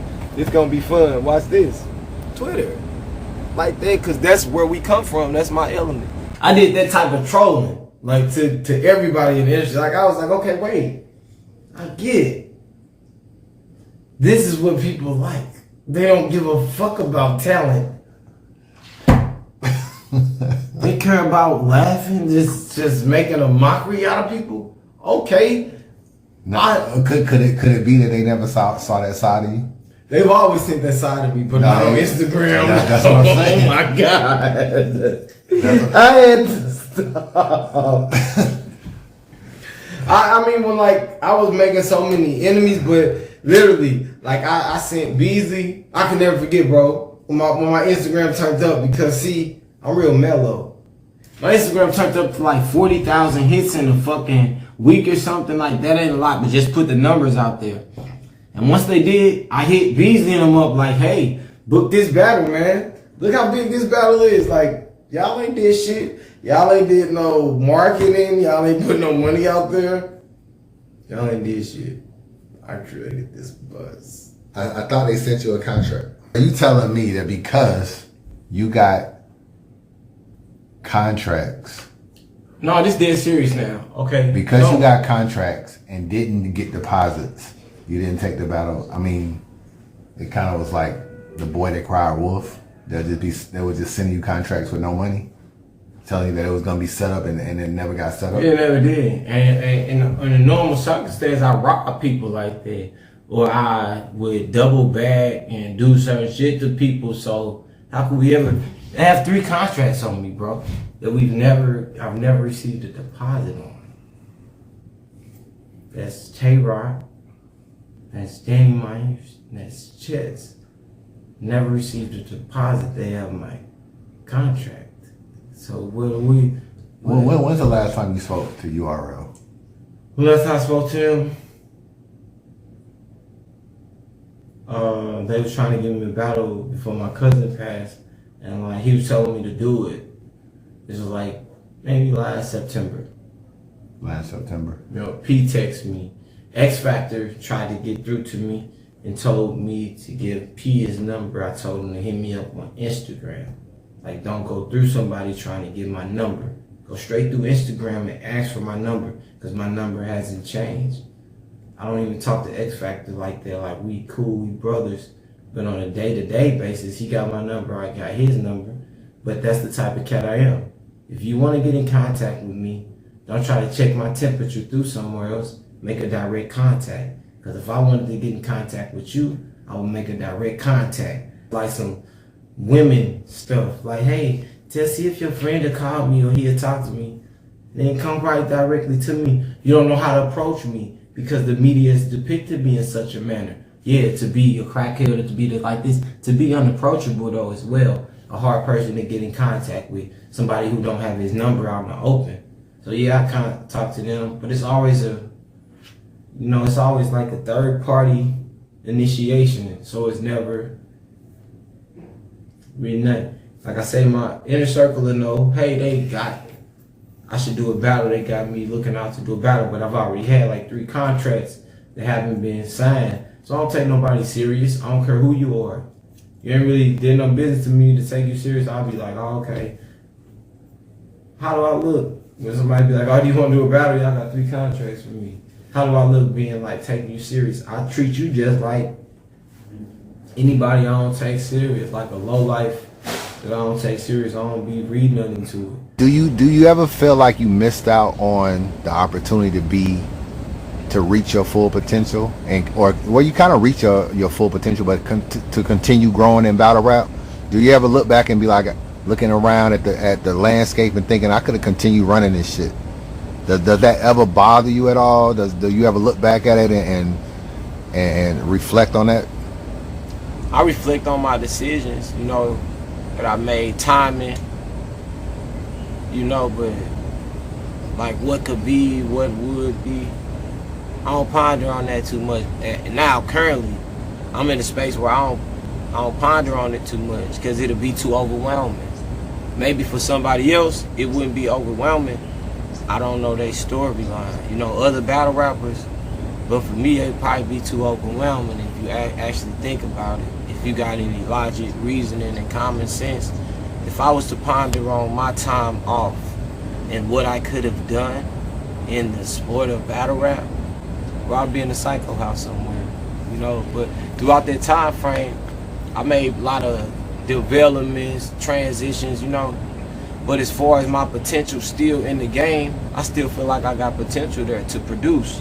So that's why I never really beat myself up so bad. But it's just like I say, it's all about decision making. And you know, it's by choice. You know, it's not like the community kicked me out. That's what I can always highlight, you know. Oh, stay right there real quick. You and Briz, it's ironic y'all battled each other because y'all both left battle rap at a great height. So just talk to me about how it is walking away from something that you're successful at, but also something where fans keep trying to pull you back into. Yeah, it's a balance there because it's like this. Like I feel as a battle rapper, I provide a service to the fans, you know, or to my core group of fans, people that rock with me, like my craft and what I bring to the table. It's a service that I provide. So, you know, that's what I always, you know, keying on. Like, that's probably that's something I had to deal with. You know, like, hey, being in a space where I'm comfortable, because I like to connect with my fans when I get on stage and battle. You know, I just like to have a relationship with them through social media, me battling, coming back to social media. I developed relationships over the years. So when it comes to a point where the business would block me just not even having fun, I wouldn't say that. Business would block me connecting with my fans and building on that. Like, I got 10 fans, now I got 20 fans, now I got 40 fans. Because every time I hit the stage, my Twitter gonna go nuts, my Facebook gonna nuts, the world gonna go nuts as I get introduced to more people. That's all's gonna happen. If they start releasing my battles and don't put my battles on the app and put them on YouTube, it'll go wild. If I start just releasing battles on YouTube consistently, you know, stuff will go wild, bro. That's just... Do you miss battle rap, man? Scale to 1 to 10, man. How much you miss being on that stage rocking out, man? Man, 12, man. 12? Straight 12. I talk about so it. Hold on. What do you say to the fan and say if it's a 12, then why your ass ain't back in battle rap? Man, listen. Nah, don't leave back. I can tell you, like, y'all gonna be all right, come on. Let me hear. Is it politics? Is it business? Is it league owners? Is it negotiation? Man, like, talk to me, yeah. What is it, man? He done took the glasses off. Oh shit. No, because, man, I'm available. Then it's like I'm always available. I don't call and reach out like, hey, you got any work for me? I never been like that. Good dope sell itself. You know? I'm available, man. But sometimes I know it'd be like, I know I'm a hard talent to deal with. You feel me? So with that being said, it's like that's more so. I know I ain't taking no slacks at this stage in my career. I couldn't take what they probably offer me a lot of times. So with that, I gracefully bow out. Or, you know, till like, even if I just get more involved, just showing up to battles and kind of involving myself with the community, finding my place, whether it be in front of a camera, interviewing people. That's kind of been my approach with this. If I'm not gonna choose to, you know, be in battling, I still see I have some type of platform and some interest in it to be. If I'm not gonna be on stage, still be a part of it if I'm just not an influencer in the community. Because I already got my foot planted. You know, I got insight in the game and I done you know, got my history and got my experience. So to let that go by waste, I always make note of that. I wouldn't be a conscious man if I didn't. It's something that I already put a lot of work and effort into. Damn, ill, you tripping. You know, it gotta be some angle where you can get back in this shit and still keep control. But to just say that I'm finna battle and book a battle on somebody's league and they could give me, you know, some money, I'm kind of past that stage. That's why I already see it. So I gotta challenge myself to get a fan something. And, you know, no procrastination. Get a fan something that they could appreciate coming right from me before I say that I'll take interest in getting back on anybody's platform. They've been my primary block there. I want to have full control. So therefore, when my battle gets shot, if I want it to release, then it releases. If I don't want it to go straight to an app, then it don't go straight to an app. You know what I mean? If I want it to be shot in this city and I want this person to come here, this is the elements of the game that I want to bring to the forefront. That's how I always see it, being innovative. My work on stage may be behind me. I live with their reality, like the work that I put in on stage, as far as like where I'm at now, may be behind me as far as me going to book on other leagues. Right now, my situation, that's just how I be realistic with it. Because nobody could just one and done. As far as me going over here and taking one battle, I wouldn't do it. I look at a straight business approach, like 3 battles. How am I looking 3 battles out, 6 months to a year out? That's how I look at this now. It's more business than like, oh yeah, you need to battle, yeah? Then what? Because every time I battle, if I don't have control of the battle, then I'm at liberty to whoever I did it for. And if you somebody that's like a hustler, you somebody that's, you know, to take a sacrifice to get ahead, then I've taken those sacrifices at this point. It's more a point of me trying to get y'all something independently. Like, shout out to John John. Me and John John battle, my battle did not release. I have a hard time viewing this nigga, using this slogan over the body like, who is this nigga? Only chill, because as of late, all your movement slow somewhere. You couldn't get back to your roster with your ropey skills. That's no saying of mine, that's no doing of mine. You feel me? And that's from somebody from St. Louis. I don't know the elements behind it or what, you know. Maybe somebody tried to take it and sell it to URL. Maybe somebody tried to take it and shop it to somebody else. I don't know that. Don't take away from me being me already. Facts. But it could help, like, you know what I mean? I still got the Young Ill battle that ain't dropped. Where the fuck is old boy at? I got shit that ain't even dropped, and that's probably one of my best performances ever. All what I know is people don't come to St. Louis and battle. You know, I know John John, when he came here, chances are, I know he didn't, like, just not getting nobody business. I know he did that out of pure love and respect. And that's somebody I look at as an ally. You feel me? That ain't nobody who I say ain't somebody I'm cool with. I rock with John John and Don. So that's a smack in my face, bro. It's like, that's not something that I agree with, but it's not nothing I even speak on because I have no control over it. That's not my footage. You battle Raw? I battled Rosenberg Raw too. Or what league? The same league I battled John John on. But that's you know, it just be, them battles not released either. So it's under the same lines as like a vaulted battle by URL. And somebody in St. Louis, no league could get a battle from Hitman or Verb. But they could get a battle from me. They know that, but they could never get a battle. Hitman will never battle in the African Palace again.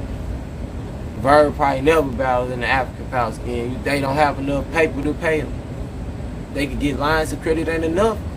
But as far as those battles, those are battles for St. Louis. You know, like just me being able to battle in the city, that's a privilege to me. It's a luxury to me. That's how I look at it. So when somebody pop out and come to the city to battle me, I always be like, oh yeah, that's a killer to me. John John and Don, that's a killer. Just want to give a big shout out to Chris Unbiased, Untold Truth. You know, just you know, just coming down and kind of showing me the utmost, putting me in front of the camera again. That was a big, you know, something big for me. So I hope I gave everybody at least the honest as much as I can. But what I would say is, I would say like this, like, man, this gotta make it. As far as like what I'm saying now, man, I am Fly Fam. That's what I represent. if it's no stains in my armor as far as like whatever y'all would portray on the internet, you know, that's what I represent. I'm from Westside St. Louis. I lost my cousin December 15th. Long live man. Lost my brother 2018. Long live Jay Bird. This is Fly Fam. My brother died with it tatted on him. My partner T.A. got it tatted on him when he was locked down. Like, I represent that. So when I say that, I mean, man, it's nothing that you could put on me or no tag that you can put on me that's gonna make me feel compromised in St. Louis City, y'all. Y'all gotta take that to the bank. I am him. I'm a solid dude.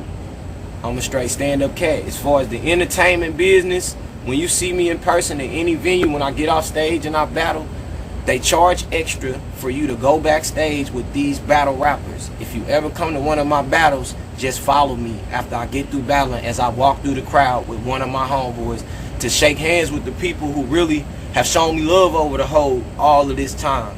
I'm not a fraudulent person. I'm not an up-close, out-there person online. But as far as like, when I see people in person, I see all my fans, all my supporters in person, whether I be in passing, like it's always that element. So I just always want y'all to understand that as far as like, oh, where we see on here, man, it is what it is, man. Like, I hear people talking like how the fans are talking about me. No, bro. Only my fans, I don't see that stuff. When my fans talk to me, they talking just like I'm talking to you now. So I bypass any other, any other thing. It's too much love they got on my name. Cats, I'm different, man. I'm a genuine, humble cat. That's why I can always enter the game like that. Throughout this whole interview, you ain't hear me downplay, down talk nobody. If I shot a joke, it was a jab, a playful jab. Because I don't look at this game like this, so it can never return to me some energy I'm not giving. I don't look at this shit like that, bro. Look at this shit too serious. I know these niggas, they could not come around me every day without a chaperone. When they be like, where is he at? Somewhere where you would need a chaperone. I be chilling, man. Feel me? I don't subscribe to too many elements of battle rap because it's a point in the game where I probably had got kind of broken. This is me being vulnerable to the camera, Chris. Like, it's a point in battle rap where I got broken and I never reestablished that connection with the community. That's something that I have to do. Like, oh man, dude, dude, wild dude, crazy. I accept that image so much. Like, man, I don't give a fuck, but I actually do at times. You feel what I mean? But I will uphold that image and be consistent with it because I'm a stiff dude. Like, nah. But I just try to be honest with y'all this whole interview as much as I can. Try to give people a tour of my way of thinking. So y'all take y'all know I don't interview much, so hopefully this sparks something.